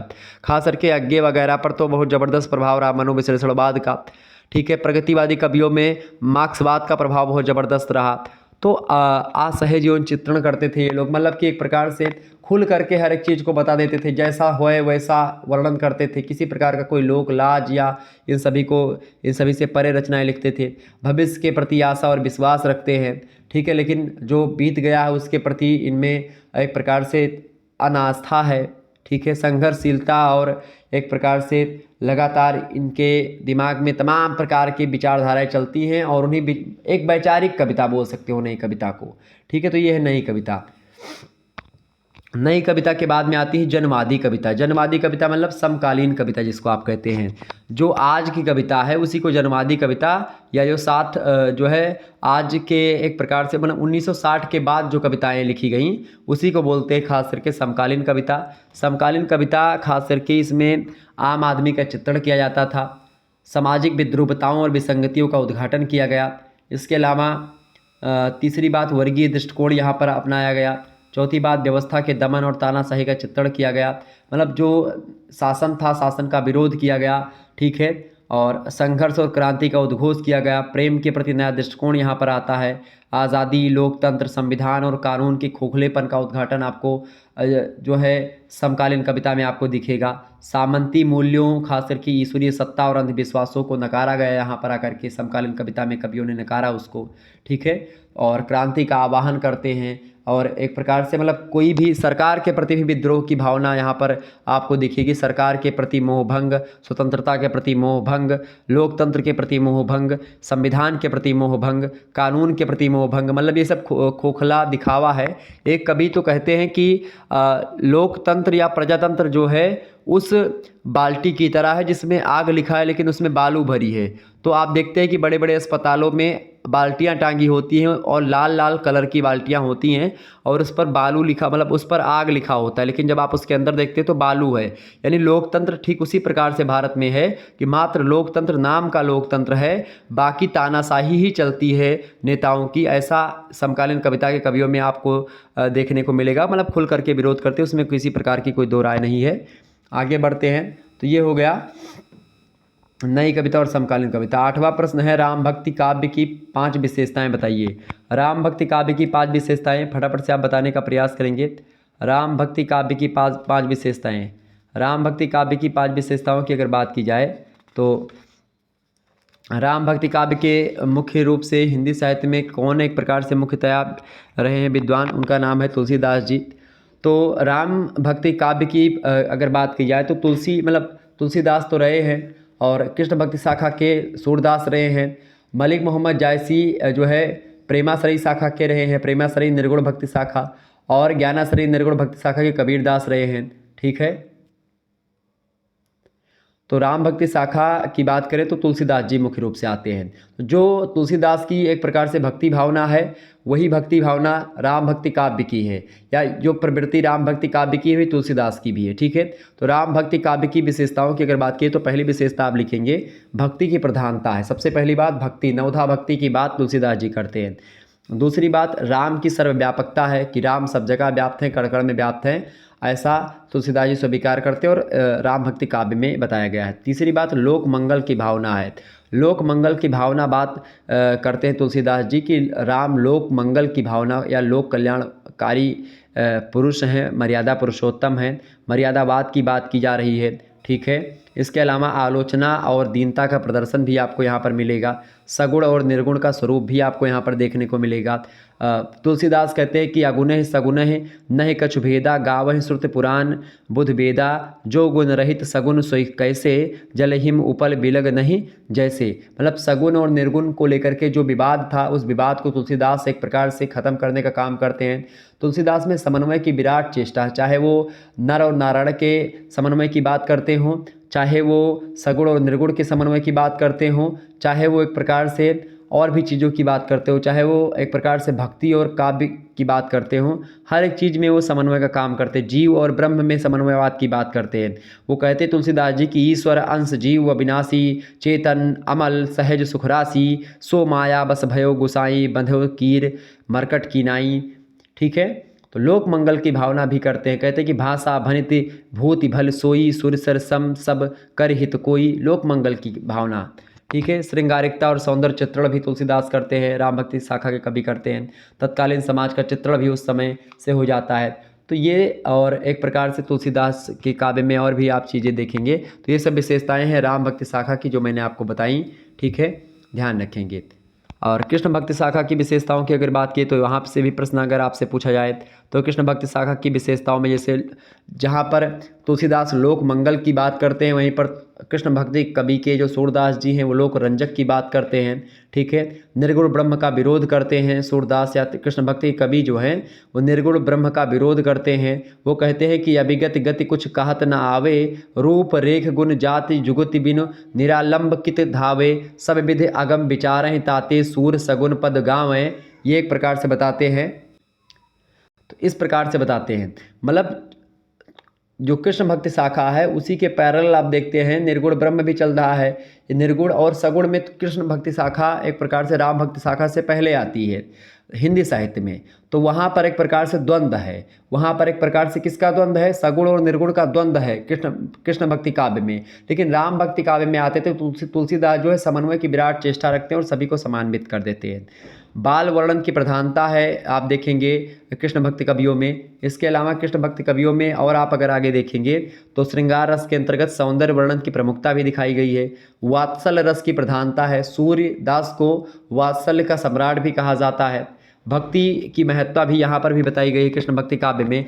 तो ये अच्छा, कृष्ण भक्ति काव्य में खास करके वल्लभाचार्य के पुत्र थे विट्ठलनाथ, उन्होंने अष्टछाप के कवियों का संग्रह किया था। उसमें 8 कवि थे, एक तो सूरदास जी थे, कुंभन दास थे, एक परमानंद दास थे, कृष्णदास थे, एक छीस स्वामी थे, गोविंद स्वामी थे और चतुर्भुज दास थे और एक नंददास थे। ये 8 कवि थे, जो कि 4 कवि वो वल्लभाचार्य के शिष्य थे और 4 कवि जो थे वो विट्ठलनाथ के शिष्य थे। और ये 8 कवि मिलकर के जो कि कृष्ण भक्ति शाखा से रिलेटेड हैं, उनका एक संग्रह बनाया था विट्ठलनाथ ने, गोस्वामी विट्ठलनाथ थे। वल्लभाचार्य कौन है, वो सूरदास जी के शिष्य, मतलब सूरदास जी के गुरु हैं, ठीक है, ये बात ध्यान रखिएगा। और वल्लभाचार्य के पुत्र ही थे विट्ठलनाथ। तो ये हो गए भाई राम भक्ति शाखा और कृष्ण भक्ति शाखा। अगला प्रश्न 9वां नंबर, निर्गुण संत धारा के किन्हीं 5 कवियों के नाम लिखिए। निर्गुण संत काव्य धारा के किन्हीं 5 कवियों के नाम लिखिए। मोस्ट इंपॉर्टेंट प्रश्न है। निर्गुण संत काव्य धारा की अगर बात की जाए तो निर्गुण में नाम किसका आता है, सबसे पहली बात संत काव्य धारा में बात करें तो कबीर का नाम आता है। और निर्गुण की अगर बात करें तो इसमें क्या क्या चीज़ें बताई गई भाई। निर्गुण संत काव्य धारा की विशेषताओं में सबसे पहली बात आपको बताऊं तो भक्ति में 4 विशेषताएं। भक्ति काव्य में एक तो निर्गुण मार्गी धारा है, एक सगुण मार्गी धारा है। निर्गुण में 2 है, एक ज्ञानाश्रयी एक प्रेमाश्रयी। सगुण में 2 है, कृष्ण भक्ति शाखा एक राम भक्ति शाखा। तो राम भक्ति शाखा कृष्ण भक्ति शाखा के बारे में मैंने आपको बता दिया। अब ज्ञानाश्रयी के बारे में यहाँ पर आपसे प्रश्न पूछा जा रहा है। संत काव्य धारा मतलब ज्ञानाश्रयी, ठीक है। तो ज्ञानाश्रयी शाखा में मुख्य रूप से कबीरदास सर्वोपरि हैं। और कबीरदास के अलावा गुरु नानक, धर्मदास, दादू दयाल, सुंदरदास, मलुकदास, ये सब जो है इसमें मुख्य भूमिका निभाते हैं। तो इसकी विशेषताओं की अगर बात की जाए, 5 कवियों के नाम आपसे पूछा जा रहा है ना, तो यही 5 कवि आपके हो गए, गुरु नानक, धर्मदास, दादू दयाल, सुंदरदास, मलुकदास, ठीक है, कबीरदास या जम्भदास, सिंगा, रज्जब, बाबरी साहिबा, सदना, बेनी, पीपा, सेना, धन्ना, अंगद, शेख फरीद, भीषण, बीरभान, ये सब जो है ये सब निर्गुण संत काव्य धारा के ही कवि हैं। विशेषता क्या है इसका, मतलब इस काव्य की कि गुरु को महत्व दिया जाता है। तुलसीदास मतलब को कबीरदास कहते हैं गुरु गोविंदो खड़े काके लागू पाए, बलिहारी गुरापनो गोविंदियो बताए, ठीक है। नाम स्मरण पर भी बल देते हैं तुलसीदास, मतलब कबीरदास जो है नाम स्मरण पर भी बल देते हैं और राम राम कहने पर बल देते हैं। तीसरी बात है निर्गुणोपासना भी ये लोग करते हैं कि निर्गुण राम जपहु रे भाई, अभिगति की गति लखी न जाई, 4 वेद जाके सुमृत पुराना, 9 व्याकरणा मरम न जाना। मतलब मैं कुछ नहीं जानता हूँ, बस केवल राम नाम को जानता हूँ। और तुलसीदास भी वही कहते हैं कि कलयुग केवल नाम आधारा, सुमिर सुमिर नर उतर ही पारा, ठीक है। रहस्यवादी दृष्टि है, प्रेम की प्रमुखता है, पोथी ज्ञान की उपेक्षा की गई है, लोक ज्ञान का महत्व बताया गया है। कहा गया कि पढ़ पढ़ के पाथर भये, लिख लिख भये जो ईंट, कहे कबीरा प्रेम का एको छुए न छीट, पोथी पढ़ पढ़ जगमुआ पंडित भया न कोय, ढाई आखर प्रेम का पढ़े सो पंडित होय। धार्मिक पाखंडों और ऊंच नीच की भावना का विरोध भी निर्गुण संत काव्य धारा के कवि करते हैं। कहते हैं कि जो तू बाभनी जाया, तो आन बाट हवे काहे न आया, जो तू तुरक तुरकानी जाया, तो भीतर खतना क्यों न कराया। इस प्रकार से बहुत गहरा तर्क और बहुत ऐसा तर्क देते हैं कि उस समय जो मौलवी और पंडित थे वो बहुत ज़्यादा इनसे गुस्साए हुए रहते थे, क्योंकि ये किसी भी धर्म की बुराइयों पर ऐसा तंज कसते हैं कबीरदास। और कबीरदास की ये बात बड़ी अच्छी लगती, चूँकि ये विदेशी कवियों से भी आगे हैं तंज कसने में, क्योंकि विदेशी कवि डरते थे और चर्च वर्च का विरोध करने पर फांसी की सज़ा लोग दे देते थे। लेकिन भारत में क्या था, भारत में कबीरदास जैसे, भारत में अगर कबीरदास विदेश में या पाश्चात्य जगत में होते तो वो शायद जिंदा ना बचते, लेकिन भारत में थे, इसीलिए एक प्रकार से वो ऐसा कर रहे थे और बहुत ज़बरदस्त तरीके से खुल करके विरोध करते हैं। और इससे बहुत ज़्यादा लोगों को मिर्ची भी लगती होगी, मतलब जो धर्म के अनुयायी हैं बहुत ज़्यादा, जो एक प्रकार से आडंबरों को भी एक प्रकार से उतना ज़्यादा चीज़ों को बताते हैं और बहुत ज़्यादा बढ़ावा देते हैं। बहुत सारी चीज़ें हैं जो अनैतिक चीज़ें उसको उस पर भी तर्क करने के लिए बैठ जाते हैं, उनके ऊपर कबीरदास बड़ा तर्क देते हैं। लेकिन कबीरदास के सारे तर्क बिल्कुल आप सही भी नहीं मान सकते, कुछ तर्क उनके उतने सही नहीं जितने, मतलब लेकिन बहुत सारे तर्क कबीरदास के बहुत ज़बरदस्त तर्क हैं, ठीक है। तो कबीरदास कबीर सगुण उपासना भी करते हैं, क्योंकि एक तरफ वो घट घट बासी राम की बात करते हैं कि कबीर कहते हैं कि राम हर एक जगह विद्यमान है, तो फिर सगुण और निर्गुण का समन्वय कबीर भी करते हैं एक तरफ से अगर देखें तो। आम आदमी की दीन दशा का वर्णन करते हैं कबीर, ठीक है। तो ये होगा निर्गुण संत का विधारा की विशेषता। 10वां प्रश्न है प्रगतिवाद और प्रयोगवाद की समान विशेषताएं बताइए। तो प्रगतिवाद और प्रयोगवाद की समान विशेषताएं उसमें मैंने आपको शायद नहीं मतलब कि प्रगतिवाद और प्रयोगवाद जो है वो छायावाद के बाद आता है प्रगतिवाद। प्रगतिवाद की अगर बात की जाए तो प्रगतिवाद की शुरुआत प्रगतिशील लेखक संघ की स्थापना होती है, उसी के खास करके सोवियत संघ में सोवियत लेखक संघ की स्थापना होती है 1934 में। 1935 में अंतर्राष्ट्रीय स्तर पर साम्राज्यवाद और फासिज्म से संस्कृति की रक्षा हेतु समूचे विश्व के सांस्कृतिक कार्यकर्मियों के बीच संगठित होकर के वो एक प्रकार संस्कृति की रक्षा के लिए विश्व लेखक अधिवेशन का आयोजन किया जाता है। उसमें भारत के भी लोग थे और खास करके भारत में आकर के 1935 ईस्वी में भारतीय प्रगतिशील लेखक संघ का स्थापना की जाती है, ठीक है। और मुंशी प्रेमचंद अध्यक्षता करते हैं उसकी। 9 से 10 अप्रैल को लखनऊ में प्रगतिशील लेखक संघ की स्थापना होती है और ऐतिहासिक सम्मेलन होता है। प्रेमचंद ने साहित्य का उद्देश्य नामक अपना महत्वपूर्ण भाषण इसमें पढ़ा, ठीक है। तो प्रगतिशील लेखक ये रहे। प्रगतिशील लेखकों की विशेषता ये रही है कि पहली विशेषता है प्रगतिवाद की, ये जन सामान्य की गरीबी एवं दुख दर्द का निवारण करते हैं लोग। चूँकि प्रगतिवाद में निराला का भी नाम आ जाता है, चूँकि छायावाद के बाद में निराला आते हैं आगे। तो निराला कहते हैं कि चाट रहे वे जूठी पत्तल कभी सड़क पर खड़े हुए और झपट लेने को उनसे कुत्ते भी हैं अड़े हुए। ये गरीबी और दुख दर्द का चित्रण है कि गरीब बच्चे जो है वो रोटी के लिए तरस रहे हैं और रोटी उनके हाथ में है और कुत्ते भी एक प्रकार से उस रोटी के लिए एकदम से आस लगाए बैठे हैं कि अभी वो हमको देगा, ठीक है। स्वानों को मिलता दूध वस्त्र भूखे बालक अकुलाते हैं, माँ की हड्डी से चिपक ठिठुर जाड़े की रात बिताते हैं। युवती की लज्जा वसन बेच जब ब्याज चुकाए जाते हैं, मालिक जब तेल फुफेलों पर पानी सा द्रव्य बहाते हैं, पापी महलों का अहंकार देता मुझको तब आमंत्रण, ये दिनकर कहते हैं। तो इस प्रकार से एक ऐसी चीज़ें हैं, ऐसे दुख दर्द का वर्णन प्रगतिवाद में है जो कि एक प्रकार से असहनीय है। थोड़ा सा बढ़ा चढ़ा करके भी चीज़ें बताई गई, लेकिन वास्तविक है कि 90% चीज़ें यहाँ पर बिल्कुल यथार्थ बताई जा रही थी प्रगतिवाद में। दूसरी बात, शोषित वर्ग से सहानुभूति एवं श्रम की महत्ता है। वो एक प्रकार से जो वर्ग एक प्रकार से शोषित है, जो दबाया गया वर्ग है, उसके उत्थान की बात करते हैं, ठीक है। इसके अलावा तीसरी बात है यथार्थवादी दृष्टि अपनाई गई है। चौथी बात है परिवर्तन एवं साम्यवाद की आकांक्षा है। मार्क्सवाद का गहरा प्रभाव है, ठीक है। राष्ट्रीय चेतना की प्रवृत्ति भी दिखाई पड़ती है। अंतर्राष्ट्रीय भावना का विकास है। शक्ति और संघर्ष पर बल देते हैं। दिनकर मुख्य रूप से प्रगतिवाद में एक फुलफार्म रूप में उभर करके सामने आते हैं, एक ओज के कवि के रूप में आते हैं दिनकर, ठीक है। फिर इसके बाद में आता है प्रगतिवाद के बाद में आता है 1943 में। आप देखते हैं, देखिए 1935 से आप देखेंगे 1935 से 1943 तक प्रगतिवाद। फिर 1943 में जो है अज्ञे का तार सप्तक प्रकाशित होता है, पहला तार सप्तक। और पहले तार सप्तक की अगर बात की जाए तो उसमें कौन कौन से कवि थे? मुक्तिबोध थे, नेमीचंद जैन, भारत भूषण अग्रवाल, प्रभाकर माचवे, गिरिजा कुमार माथुर, रामविलास शर्मा और अज्ञे। ये एक प्रकार से 7 कवि थे और इन्हीं कवियों के एक प्रकार से जो रचनाएं थी वो तार सप्तकों में प्रकाशित होती थी और यहीं से प्रयोगवाद की शुरुआत मानते हैं अज्ञे के, ठीक है। प्रयोगवाद का ही दूसरा नाम है नकेनवाद या प्रपद्यवाद। नकेन में 3 लोगों का नाम आता है। ना माने होता है नलिन बिलोचन शर्मा, का माने होता है केसरी कुमार और ना माने फिर होता है नरेश, यानी नकेनवाद 3 विद्वानों के अनुसार। तो इस प्रकार से ये है प्रयोगवाद। प्रयोगवाद कोई विचारधारा नहीं है, खाली वाद विरोध या वाद निरपेक्षता की बात करता है, अस्तित्ववादी दृष्टि अपनाता है, कुंठा निराशा अनास्था मृत्यु बोध और पराजय का बोध इसमें आपको दिखाई पड़ता है। इसके अलावा दुख और पीड़ा को महत्व दिया गया है प्रयोगवाद में। क्षण जीवन मतलब क्षणवादी जीवन दृष्टि और नग्न यौन प्रतीकों व बिंबों का प्रयोग यहाँ पर आपको दिखाई पड़ेगा। खुल करके चीज़ें को बोला जा रहा है, बौद्धिकता और नए नए प्रयोग किए जा रहे हैं। अज्ञे मुख्य रूप से प्रयोगवाद के मुख्य कवि के रूप में सामने आते हैं और अज्ञे प्रयोगवाद के प्रवर्तक भी स्वीकार किए जाते हैं, ठीक है। तो इस प्रकार से आप लोगों ने अति लघुत्तरीय प्रश्नों के बारे में 10 अति लघुत्तरीय प्रश्नों को विस्तार से आप लोगों ने समझने का प्रयास किया है, ठीक है। आगे देखिएगा, केवल 5 प्रश्नों के उत्तर देने हैं। खंडवा के 200 शब्दों में इन प्रश्नों का उत्तर आपको लिखना है। तीव्र गति से आगे बढ़ने का प्रयास हम लोग करेंगे, ठीक है।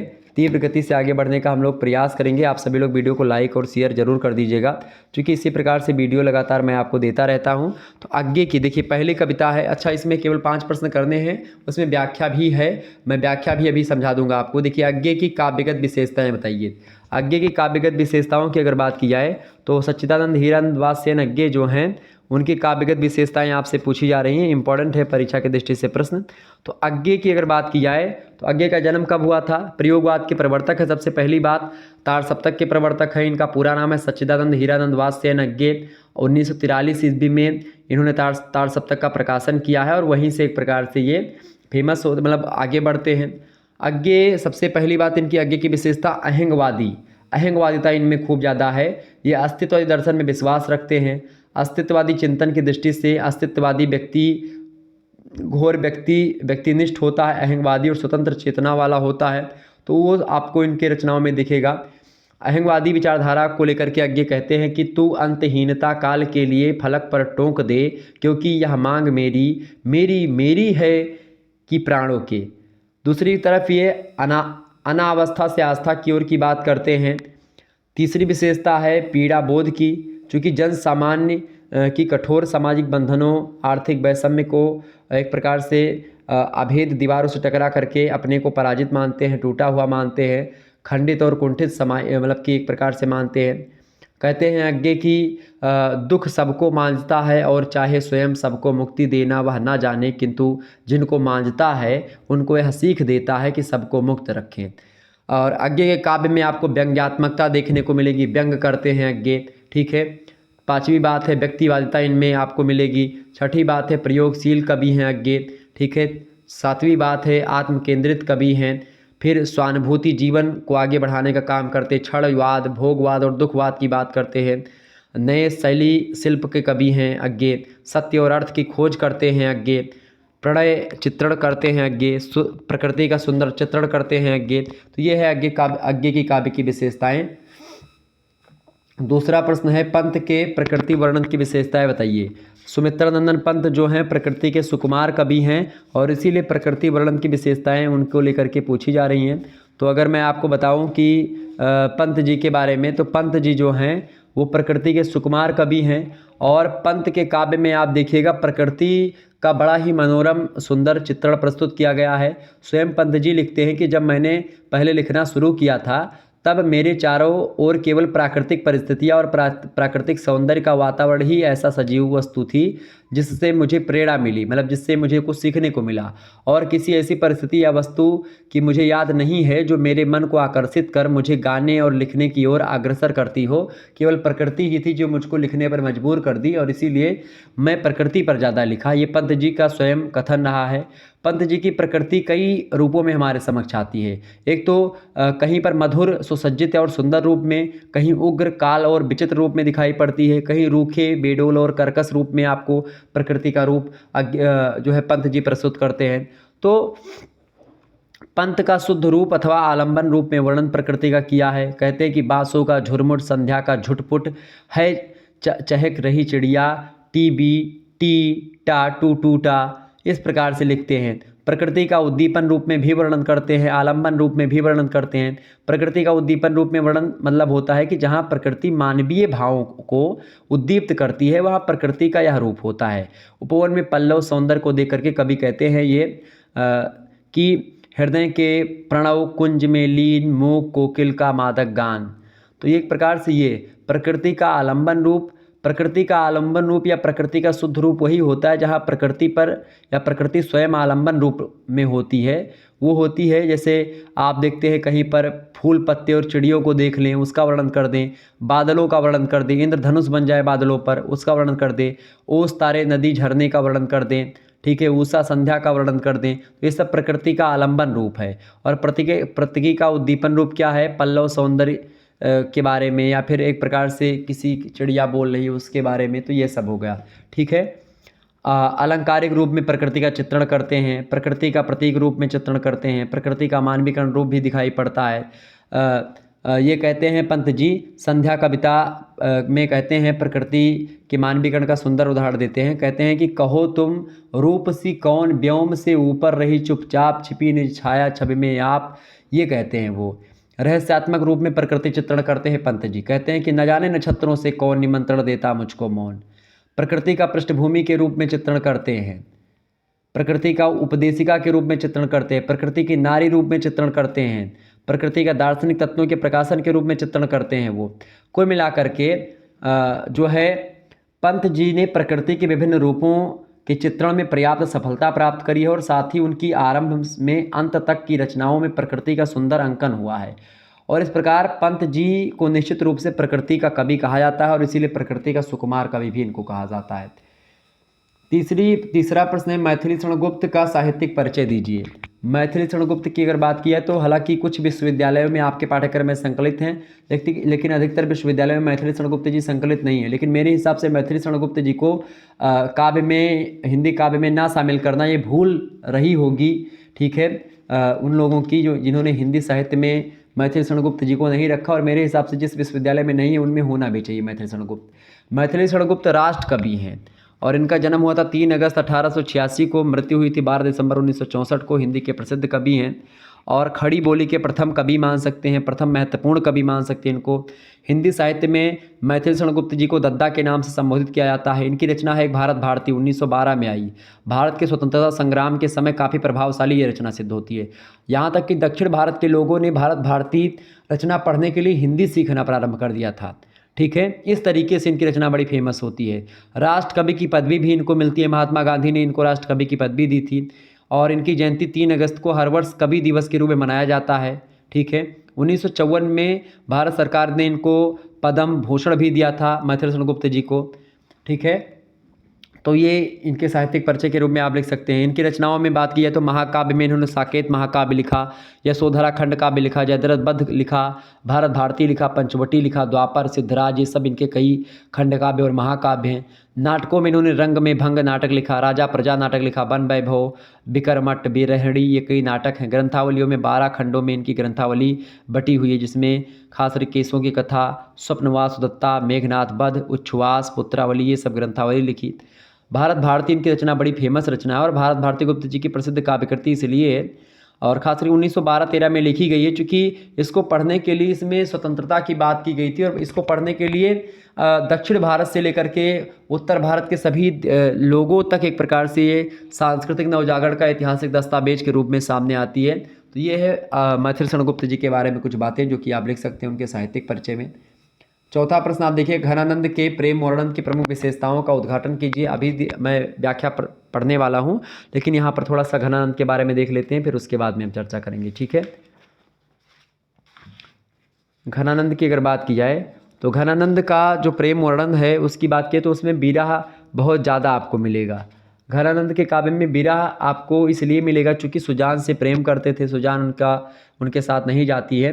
तो खास करके घनानंद की अगर बात की जाए तो आसक्ति प्रधान प्रेम इनका रहा है घनानंद का। और घनानंद जो है एक प्रकार से इनका जो काव्यधारा है, इनका जो प्रतिपाद्य विषय रहा श्रृंगार और प्रेम रहा है, परंतु प्रेम तत्व निरूपण में दोनों नितांत मित्रता दृष्टिगोचर होती है। रीतिबद्ध काव्य में जिन प्रवृत्तियों, परंपराओं, मान्यताओं, रूढ़ियों और नैतिक चीज़ों या आदर्शों का एक प्रकार से प्रयोग किया जाता था, उससे बिल्कुल मुक्त होकर के रचनाएँ लिखते हैं, स्वच्छंद भाव से रचनाएँ लिखते हैं। आसक्ति प्रधान, सबसे पहली विशेषता इनकी है, आसक्ति प्रधान रचनाएँ लिखते हैं, ठीक है। चूँकि आप देखते हैं ये कहते हैं कि निस धौस खरी उर मांझ अरी, छवि रंग भरी धुरिवाहन की, ये पंक्तियाँ लिखते हैं। आसक्ति प्रधान होने के नाते ही लिख पाते हैं। ये एक प्रकार से घनानंद का प्रेम सुजान से आरंभ हुआ और वे पहले उन पर आसक्त हुए, किंतु उनकी निर्मोहता के कारण जब उन्हें विरह सहना पड़ा तो वही आसक्ति कृष्ण और राधा के प्रति उन्मुख हो जाती है और सुजान की उत्तम छवि रात दिन उनके नयनों और उर स्थल में बसी रहती है। वे एक प्रकार से जब सुजान नहीं होती है तब ये बात कहते हैं कि निस धौस खरी उर मांझ अरी, छबिरंग भरी धुरिवाहन की। उसकी एक प्रकार से हृदय से उसका जो चेहरा है वो मिटता नहीं है। तो प्रेम के पीर की कवि हैं ये। दूसरी बात है, साधना प्रधान रचनाएं इनकी हैं। घनानंद के प्रेम अपने प्रियतम के प्रति जितनी गहन आसक्ति है उतनी ही प्रगाढ़ उसे निर्वाह करने की क्षमता है। घनानंद जब प्रेम में निसफल होते हैं तो ये निम्बार्क संप्रदाय से दीक्षा लेते हैं, ठीक है। तीसरी बात है, भावात्मक प्रेम इनका है। घनानंद का प्रेम जो है स्थूल और शारीरिक नहीं है, उसमें हृदय की मार्मिक भावनाओं का विश्लेषण है। वह संयोग में भी वियोग की वेदना का अनुभव करता है। वह केवल प्रिय का सानिध्य नहीं चाहता कि प्रिय के साथ मैं घूमूं और ये सब करूं। वो एक प्रकार से एक भावात्मक प्रेम की बात करते हैं, वास्तविक प्रेम की कल्पना करते हैं घनानंद। चौथी बात है अभिलाषा प्रधान प्रेम करते हैं। घनानंद का प्रेम अभिलाषाओं को लिए हुए है और उसे कहीं भी चिर शांति नहीं मिलती है। संयोग और वियोग दोनों अवस्थाओं में अपनी चाह की अंतर्ज्वाला से जलती रहती है उनकी प्रेम भावना। अभिलाषा प्रधान प्रेम है, बुद्धिजन्य नहीं है उनका प्रेम, ठीक है। उसमें कोई बुद्धि कोई दिमाग नहीं लगता इनके प्रेम में। प्रथम दर्शन जन्य प्रेम है इनका, जो फर्स्ट लव जिसको बोलते हैं, ठीक है। बोलते नहीं कि भाई मुझको ये हो गया कि फर्स्ट नज़र में लव हो गया है, क्या बोलते हैं उसको, तो वो वाला लव इनका। स्वच्छंद प्रेम करते हैं और व्यथापूर्ण प्रेम है इनका, विषय प्रेम है, अन्यथा आंतरिक प्रेम, सरल प्रेम है। कोई मिलाकर के अगर कहें तो घनानंद की अगर बात करें तो उनके प्रेम तत्व का स्वरूप स्पष्ट हो जाता है। जितनी बातें मैंने आपको बताई, घनानंद वेदना और पीड़ा के कवि हैं, प्रेम के पीर के गायक हैं। उनके प्रेम विषय काव्य में सुजान के साथ साथ उनकी पीड़ा भी अमर है।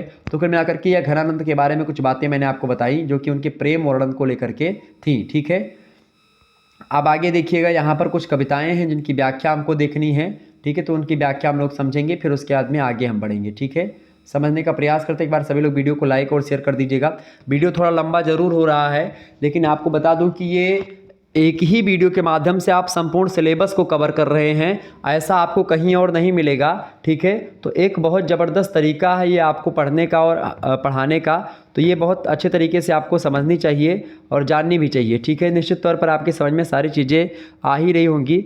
भारतेंदु हरिश्चंद्र जी की अगर बात करें तो उन्हीं का ये ग्रंथ रचना है भारतेंदु हरिश्चंद्र जी की। कौन सी रचना है भैया? भारतेंदु हरिश्चंद्र जी की ही रचना है।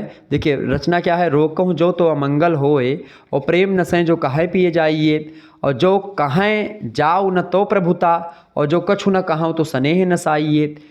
आगे कहते हैं कि जो हरिचंद कहें तुम्हारे बिन जी हैं ना, तो यह क्यों पति आइए, तासो पयान समय तुम्हारे हम का कहें आपे हमें समझाइए।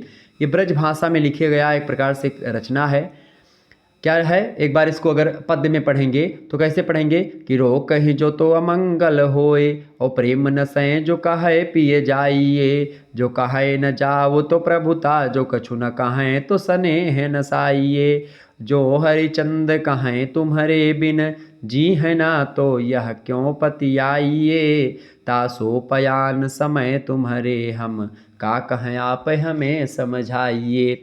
ये घनानंद ने लिखा है। आपको बता दूं संदर्भ में क्या लिखेंगे कि प्रस्तुत पद्यांश हमारी पाठ्य पुस्तक में संकलित भारतेंदु हरिश्चंद्र जी द्वारा रचित प्रेम माधुरी शीर्षक कविता से उद्धृत है।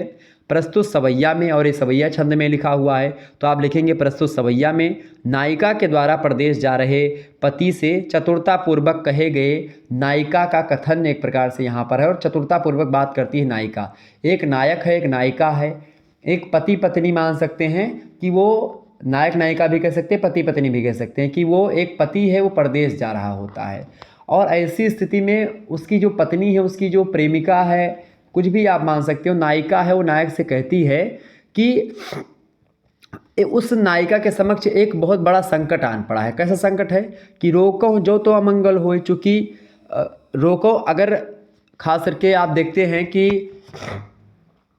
गांव वगैरह में अगर कहीं पर कोई जा रहा होता है तो अगर उसको आप रोकोगे तो कहते हैं कि टोक दिहो या टोक दिहो, फिर से डांटते हैं बहुत, मतलब वो अमंगल माना जाता है, अमंगल का सूचक है। जब कहीं पर कोई जा रहा होता है तो उसे रोका नहीं जाता है, टोक लगेगा, और यात्रा के समय इसको अमंगल माना जाता है। लोग यही कहते हैं कि यात्रा के समय टोकना अशुभ होता है।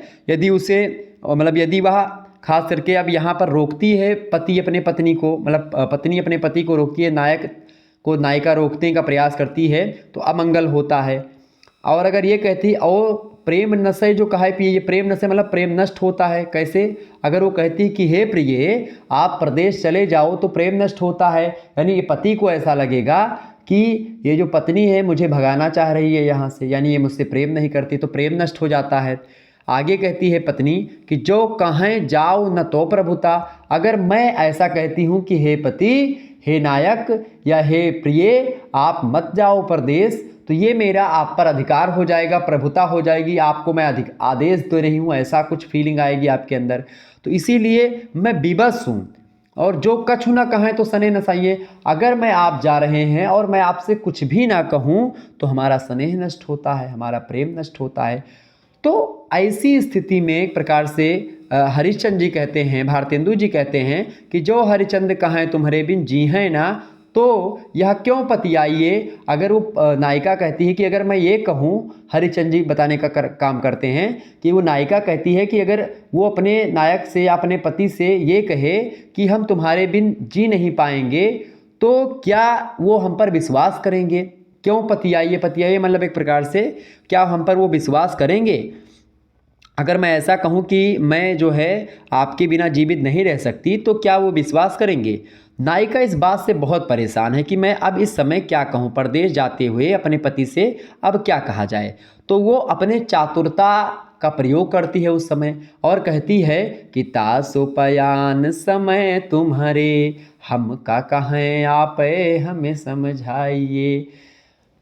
पति से कहती है पत्नी, नायक से कहती है नायिका कि हे पतिदेव, हे प्रिय, अब आप ही बताओ कि ये फला फला सिचुएशन है, तो ऐसी स्थिति में मैं क्या करूं, अब आप ही हमको समझा दीजिए तब जाइए।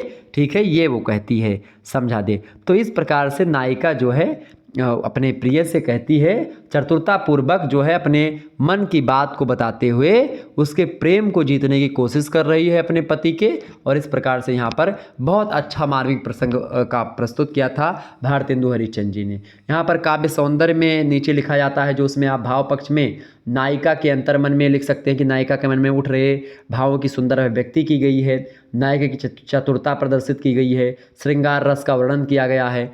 कला पक्ष में आप देखते भाषा ब्रज भाषा है, शैली मुक्तक है, छंद सवैया है, अनुप्रास अलंकार का प्रयोग हुआ है, माधुर्य गुण है, शब्द शक्ति लक्षणा लक्षणा शब्द शक्ति का प्रयोग किया गया। यहाँ पर ध्यान रखिएगा, ये इन पंक्तियों में कौन सा छंद है, सवैया छंद है। अलंकार कौन सा है, अनुप्रास अलंकार का प्रयोग हुआ है। ठीक है, इसके अलावा आप देखते हैं माधुर्य गुण की एक प्रकार से यहाँ पर अभिव्यक्ति हुई है। और शब्द शक्ति की अगर बात करें तो लक्षणा शब्द शक्ति का प्रयोग यहाँ पर हुआ है। ठीक है, तो ये तो हो गई एक प्रकार से ये व्याख्या। अगली पंक्तियाँ हैं आपकी, देखिए प्रश्न, अगली पंक्तियाँ है, वह तोड़ती पत्थर देखा उसे मैंने इलाहाबाद के पथ पर, वह तोड़ती पत्थर कोई न छायादार, पेड़ वह जिसके तले बैठ हुई स्विकार, श्याम तन भर बधा यौवन, नत नयन प्रिय कर मरतमन, गुरु हथौड़ा हाथ करती बार बार प्रहार, सामने तरमाल का अट्टालिका प्रकार। ये जो है एक प्रकार से वह तोड़ती पत्थर शीर्षक कविता से है। वह तोड़ती पत्थर शीर्षक कविता किसने लिखी है, वह तोड़ती पत्थर कविता के लेखक हैं सूर्यकांत त्रिपाठी निराला जी। तो आप प्रसंग में लिखेंगे कि संदर्भ में लिखेंगे कि प्रस्तुत पद्यांश सूर्यकांत त्रिपाठी निराला जी की वह तोड़ती पत्थर शीर्षक कविता से संग्रहित है। और यह कविता कवि निराला की प्रगतिशीलता की परिचायक है। इसमें संतप्त दरिद्र और सर्वहारा मजदूरनी को तपती हुई दोपहरी में पत्थर तोड़ती हुई देख कर कवि का हृदय जो होता है करुणा से द्रवित हो उठता है। और आप देखेंगे संपूर्ण कविता के बहाने सामाजिक असमानता, आर्थिक वैषम्य, विद्रोह, अव्यवस्था, अन्याय, शोषण, उत्पीड़न और पददलित मानवों के प्रति क्षोभ एवं संवेदना जो है कवि को दिखती है। उस इलाहाबाद के रास्ते पे कवि जा रहा होता है और वो देखता है उस लड़की को जो कि एक प्रकार से सड़क पर पत्थर बैठ करके तोड़ रही होती है। तो ये प्रसंग भी आप लिख सकते हैं। व्याख्या क्या है, वह तोड़ती पत्थर देखा मैंने उसे इलाहाबाद के पथ पर। कवि कहता है कि मैंने उसे इलाहाबाद के पथ पर पत्थर तोड़ते हुए देखा है। वह तोड़ती पत्थर कोई ना छायादार, मतलब कोई वृक्ष भी, पेड़ वह जिसके तले बैठी हुई स्विकार, मतलब जिस वृक्ष के नीचे वह बैठ करके पत्थर को तोड़ रही है वह वृक्ष जो है पत्तों से एक, मतलब उस पर पत्ते नहीं है, मतलब वो छायादार वृक्ष नहीं है। उसके नेत्र जो हैं श्याम तन भर बधा यौवन, नत नयन प्रिय कर मरतमन, वो उसका एक प्रकार से अभी यौवन अवस्था में आई हुई है। वह एक प्रकार से सांवली लड़की है, श्याम तन है उसका, मतलब सांवली है, भर बधा यौवन, मतलब एक प्रकार से उसका यौवन जो है उसके अंग अंग से छलक रहा था। वो जब देखा उन्होंने, मतलब कि वो एक प्रकार से युवा अवस्था को प्राप्त हो रही थी वो लड़की। तो भर बंधा यौवन नत नयन, नत नयन मतलब वो एक प्रकार नीचे उसका नेत्र जो था वो नीचे की ओर झुका हुआ था, वो अपने कर्म में लीन थी। प्रिय कर्म रत मन मतलब उसका जो मन था वो एकदम से कर्म में लीन था, वो अपना काम कर रही थी। और क्या कर रही थी? गुरु हथौड़ा हाथ करती बार बार प्रहार, वो हाथ में हथौड़ा लेकर के, बड़ा सा हथौड़ा था। गुरु हथौड़ा मतलब होता है बार, गुरु मतलब होता है बड़ा, ठीक है। लघु माने होता है छोटा और गुरु माने होता है बड़ा। गुरु हथौड़ा हाथ करती बार बार प्रहार, वो बड़ा हथौड़ा लेकर के और उस पत्थर पर बार बार प्रहार कर रही थी और पत्थरों को तोड़ रही थी। सामने तरमालिका अट्टालिका प्रकार। और आप देखते हैं वो कहते हैं कभी यहाँ पर कि जब वो पत्थर को तोड़ रही थी और उनके सामने एक प्रकार से उसके ऊपर प्रचंड धूप एक प्रकार से थी, बहुत धूप थी, वो एक प्रकार से चमक रही थी उस पर, उसके सर पर। और वो एक प्रकार से जिस पेड़ के नीचे बैठी थी उस पर छाया भी नहीं थी। उसके सामने ऊंचे ऊंचे भव्य महल थे, आलीशान इमारतें थीं, तरमालिका अट्टालिका प्रकार, बहुत सारे बड़े बड़े महले दो महले थे, आलीशान इमारत थी। गर्मी की ऋतु थी, धूप चढ़ती जा रही थी, प्रचंड सूर्य आग बरसा रहा था। ऐसी स्थिति में बहुत सारे महल और ये सब होने के बावजूद भी वो उस सड़क के किनारे बैठ करके इलाहाबाद के पथ पर वह कन्या, वह लड़की पत्थर को तोड़ रही थी, बड़ी बड़ी पत्थर को बड़े हथौड़े से तोड़ रही थी। तो ये एक प्रकार से यहाँ पर तभी जो है निराला में कृषकों, मजदूरों और दीन दुखियों के प्रति जो संवेदना रही है उसकी अभिव्यक्ति आपको इस कविता में मिलेगी। या आप विशेष में या भावसाम्य में लिख सकते हैं। अगली कविता आप देखिएगा। अगली कविता है आपकी, और ये कविता आपको पता भी होगा ये कविता है किसकी। ये कविता है अकाल और उसके बाद शीर्षक से कविता है। और ये कविता लिखी है किसने? ये कविता लिखी है नागार्जुन बाबा ने, ठीक है, नागार्जुन जी ने लिखी है। तो लिखा कि कई दिनों तक चूल्हा रोया चक्की रही उदास, कई दिनों तक कानी कुतिया सोई उसके पास, कई दिनों तक रही लगी भीत पर छिपकलियों की गश्त, कई दिनों तक चूहों की भी हालत रही शिकस्त। और दाने आए घर के अंदर कई दिनों के बाद, धुआं उठा आंगन से ऊपर कई दिनों के बाद, चमक उठी घर भर की आंखें कई दिनों के बाद, कौवे ने खुजलाई पांखें कई दिनों के बाद।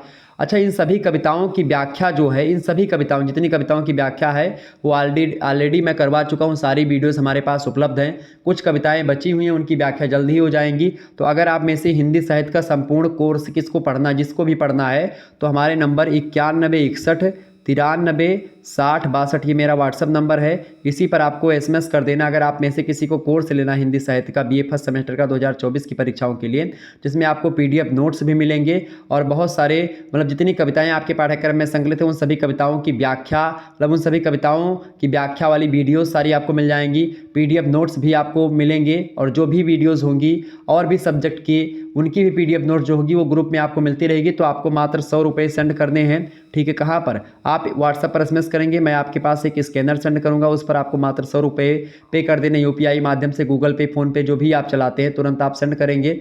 आप अगर नहीं चलाते तो आप किसी दूसरे से भी सेंड करवा सकते हैं, बस उसका स्क्रीनशॉट हमारे पास सेंड कर दीजिएगा, तुरंत आपको ग्रुप से ऐड कर दिया जाएगा। गर्ल्स ग्रुप अलग है, बॉयज़ ग्रुप अलग है, दोनों को ऐड कर दिया जैसे आप बताएंगे। मतलब जो भी आप गर्ल्स हैं तो गर्ल्स ग्रुप में, बॉयज़ हैं तो बॉयज़ ग्रुप में आपको ऐड कर दिया जाएगा। आप आसानी से पढ़ते रहिए, वहाँ पर PDF नोट्स वगैरह सारी चीज़ें वहाँ पर आपको मुहैया करवाई जाएंगी, मिलेंगी। तो आप में से जिसको भी कोर्स लेना है वो ले सकते हैं, ठीक है। मात्र 100 रुपये प्राइस रखी गई थे। आप लोगों ने कहा था कि सर जी कोर्स लॉन्च करिए, तो मैंने इसीलिए लॉन्च कर दिया, ठीक है। तो आप पढ़ सकते हैं, बहुत सारी वीडियोस ऑलरेडी पहले से ही मैंने जो करवा रखी वो सारी वीडियोस लिंक आपको मिल जाएंगी और इसके अलावा आपको PDF नोट्स भी मिलते रहेंगे, ठीक है। और आप अगर ग्रुप से जुड़े रहेंगे तो आने वाले second semester, third semester, fourth semester के लिए भी आपके लिए लाभदायक सिद्ध होगा। तो देखिए यहाँ पर नागार्जुन कहते हैं कई दिनों तक चूल्हा रोया चक्की रही उदास। संदर्भ क्या लिखेंगे? प्रस्तुत पद्यावतरण जनकवि नागार्जुन द्वारा रचित सतरंगे पंखों वाली कविता संग्रह से अवतरित है। और प्रस्तुत कविता में कवि ने अकाल और उसके बाद होने वाली दुर्दशा से प्रभावित मानव और सभी जीव जंतुओं की दीनता का यथार्थ वर्णन किया हुआ है। तो ये कई दिनों तक चूल्हा रोया चक्की रही उदास, कवि यहाँ पर कहना प्रयास कर रहा है कि जब अकाल की स्थिति पड़ती है तो घर की स्थिति दयनीय हो जाती है, घर के खाने के लिए अन्न नहीं रह जाता है, ठीक है। कई दिनों तक कानी कुतिया सोई उसके पास, मतलब एक प्रकार से यहाँ पर कहने का तात्पर्य है कि जिसके कारण घर में भोजन नहीं बन पा रहा है, अनाज पीसने में प्रयुक्त होने वाले घरेलू चक्की भी नहीं जल पा रही है, तो कई दिनों तक चूल्हा रोया और चक्की रही उदास, मतलब चक्की में गेहूँ नहीं पीसा गया कई दिनों तक, चूल्हे पर खाना नहीं बना कई दिनों तक। कानी कुतिया जो है, जो उसके पास सोई हुई है, उसको भी एक रोटी एक प्रकार से भी नहीं मिल पाई है कि वो अपनी जो है भूख को मिटा सके। चूँकि अन्न खत्म है और चूँकि कानी कुतिया आश्रित है, तो आश्रितों को और उन सभी को दुख झेलना पड़ रहा है।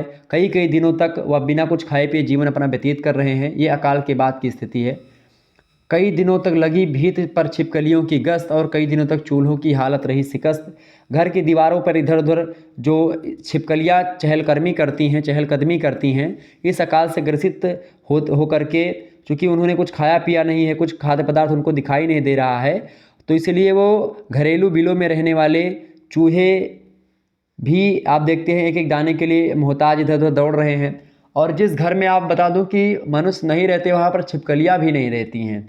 तो छिपकलियाँ जो है एक प्रकार से वो भी अब एकदम से घर को छोड़ देने का काम, मतलब घर को से भाग जाने का, एक प्रकार से घर से निकल जाने का एक प्रकार से मन बना ली है। चूहा जो है एक प्रकार से वो इधर उधर दौड़ रहा है, चूहे के पेट में, मतलब कहते हैं कि चूहा इधर उधर कूद रहा है भूख के बिना कि कुछ अन्न बचा ही नहीं है, तो क्या खाया जाए। तो इस प्रकार से ये अकाल के बाद अन्न न रहने की स्थिति में इस प्रकार से जानवरों और मनुष्यों की स्थिति हो जाती है। दाने आए घर के अंदर कई दिनों के बाद, और घर के बाद में क्या होता है, कई दिनों के बाद में क्या होता है कि कभी अपनी अगली पंक्तियों में कहता है कि दीन दुखियों को कुछ राहत मिल जाने पर उनकी अंतरात्मा की झलक उजागर करता हुआ यहाँ पर कवि बताता है कि कई दिनों के बाद कहीं से कुछ खाने की व्यवस्था हो जाने पर उदास चूल्हे से धुआं ऊपर उठता हुआ दिखाई देता है। धुआं उठा आंगन से ऊपर कई दिनों के बाद, चमक उठी घर भर की आंखें कई दिनों के बाद, कौवे ने खुजलाई पांखें कई दिनों के बाद। मतलब एक प्रकार से बताया जा रहा है कि जिसे देख करके जब अन्न आ जाता है तो घर भर के व्यक्तियों की आंखें चमक जाती हैं। आज पेट की शांति होगी, ऐसा मन में एक प्रकार से बातें होती हैं। और यह सब देख करके कौवा भी बहुत प्रसन्न होता है और अपना पंख फड़काने लगता है कि अभी रोटी मिलेगी। और इधर एक तरफ से लगातार सब एक प्रकार से जितने जीव जंतु हैं सब खुशियाँ मनाने लगते कि भाई अन्न आ गया। तो एक अकाल की स्थिति के बारे में यहाँ पर नागार्जुन जी बताने का काम करते हैं। ठीक है, अकाल की आप विशेष में लिखेंगे, अकाल की विभीषिका का यथार्थ चित्रण हुआ है। घर की स्थिति परिस्थिति तथा मानव के ऊपर आश्रित अन्याय जीव जंतुओं की दुर्दशा को दर्शाया गया है। मतलब अन्यान्य, मतलब बहुत सारे जीव जंतुओं की दुखियों की दशा को दर्शाया गया है और तुकांत छंद का प्रयोग किया गया है। आगे देखिएगा यहाँ पर अगली जो पंक्तियाँ हैं वो किसकी हैं, ये अगली पंक्तियाँ हैं मलिक मोहम्मद जायसी जी की। इसकी व्याख्या ऑलरेडी मैं कर चुका हूँ, आप लोग देख लीजिएगा। ठीक है, सारे कविताओं की व्याख्या मेरे पास है, अगर आपको पढ़ना है तो आप आसानी से पढ़ सकते हैं हमारे नंबर पर व्हाट्सएप करके। देखिए यहाँ पर जो ये कविता है खास करके इसकी अगर बात की तो संदर्भ क्या है, संदर्भ या प्रसंग की अगर बात की तो प्रसंग में आप लिखेंगे कि प्रस्तुत पंक्तियाँ क्या लिखेंगे, प्रस्तुत पंक्तियाँ जो हैं वो कहाँ से ली गई भैया, ये पंक्तियाँ मानसरोवर खंड से ली गई हैं। मलिक मोहम्मद जायसी का ग्रंथ है उसी से ली गई हैं, पद्मावत के मानसरोवर खंड से ली गई हैं। ठीक है, ये बात ध्यान रखिएगा। और मानसरोवर में स्नान करने के लिए स्त्रियां चलती हैं, मतलब जो सखियां हैं वो स्नान करने के लिए जाती हैं। और उसी समय मतलब पद्मावती जो रानी है उनके साथ कई सारी सखियां जो है स्नान करने के लिए मानसरोवर के लिए जाती हैं। उसी समय का वर्णन इन पंक्तियों में किया गया है।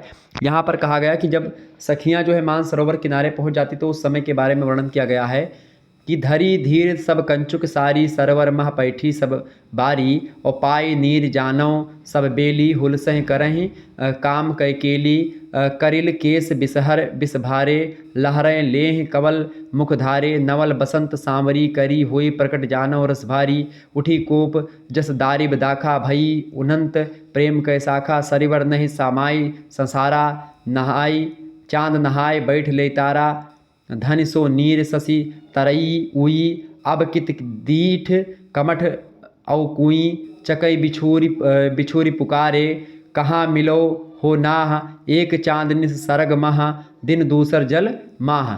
ये पंक्तियाँ जो है किसकी हैं, ये पंक्तियाँ जो है किसकी हैं भाई, ये पंक्तियाँ जो हैं मलिक मोहम्मद जायसी जी की हैं।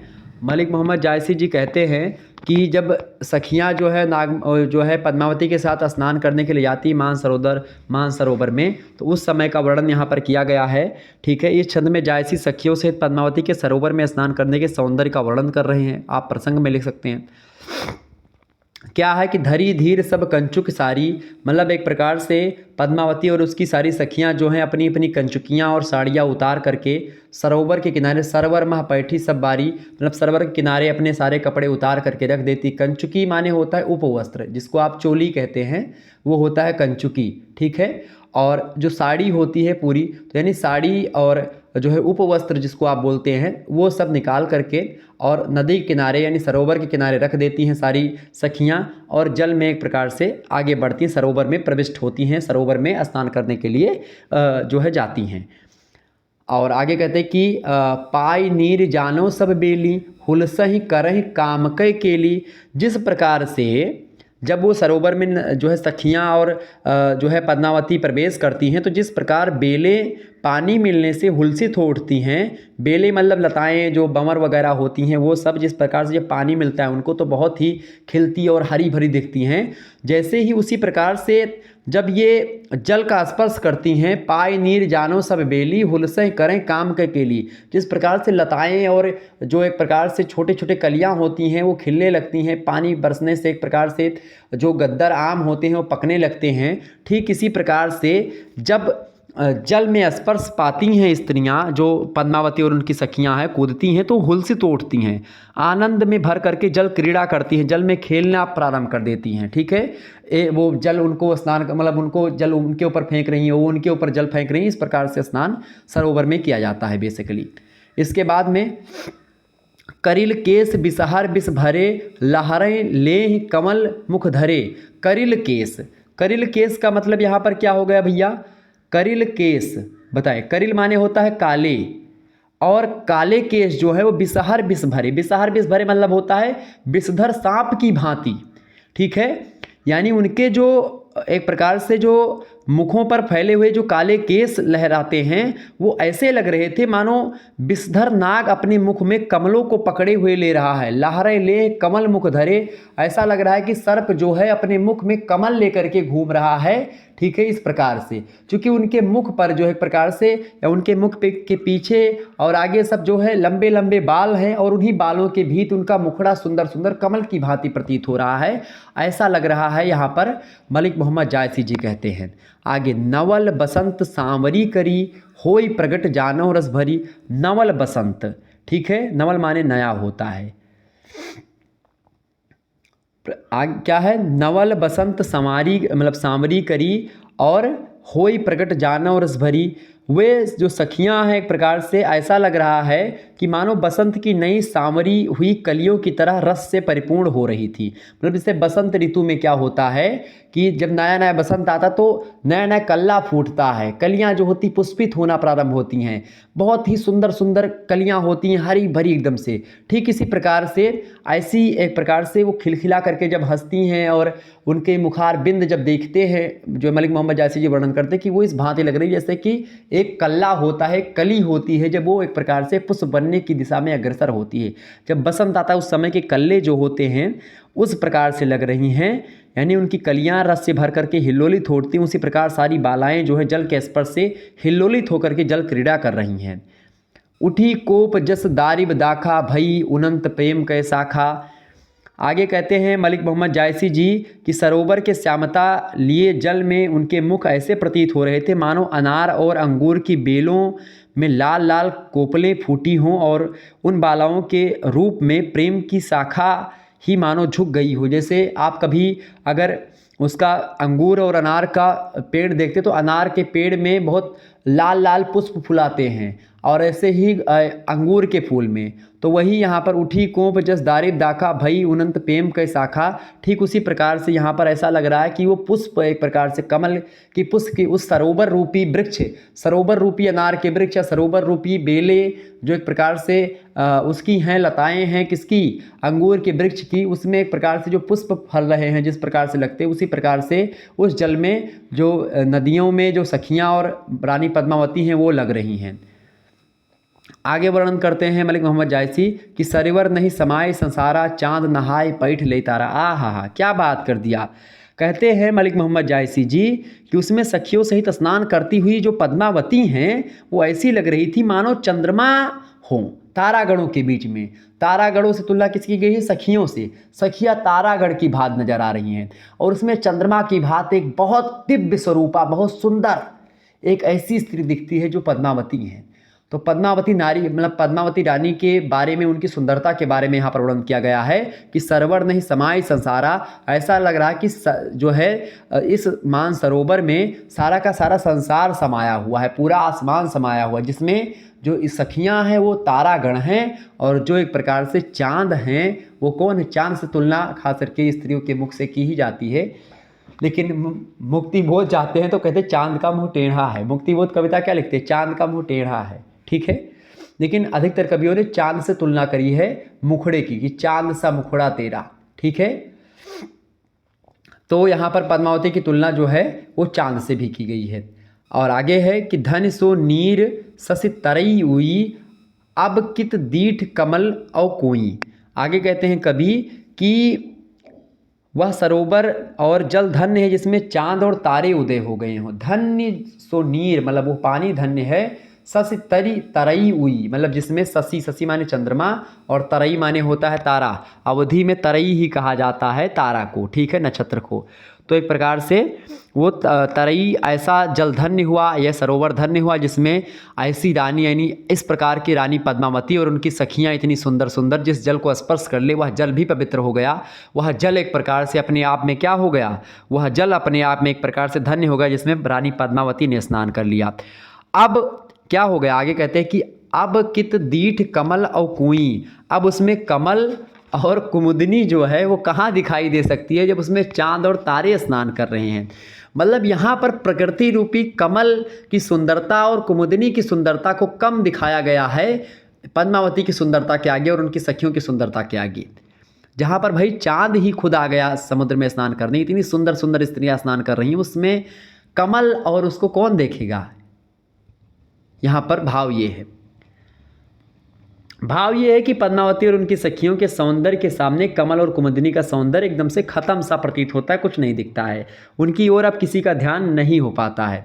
आगे दोहे का अर्थ है कि चकई बिछुरी पुकारे और कहाँ मिलो हो ना, एक चांद निस सरग महा दिन दूसर जल माह।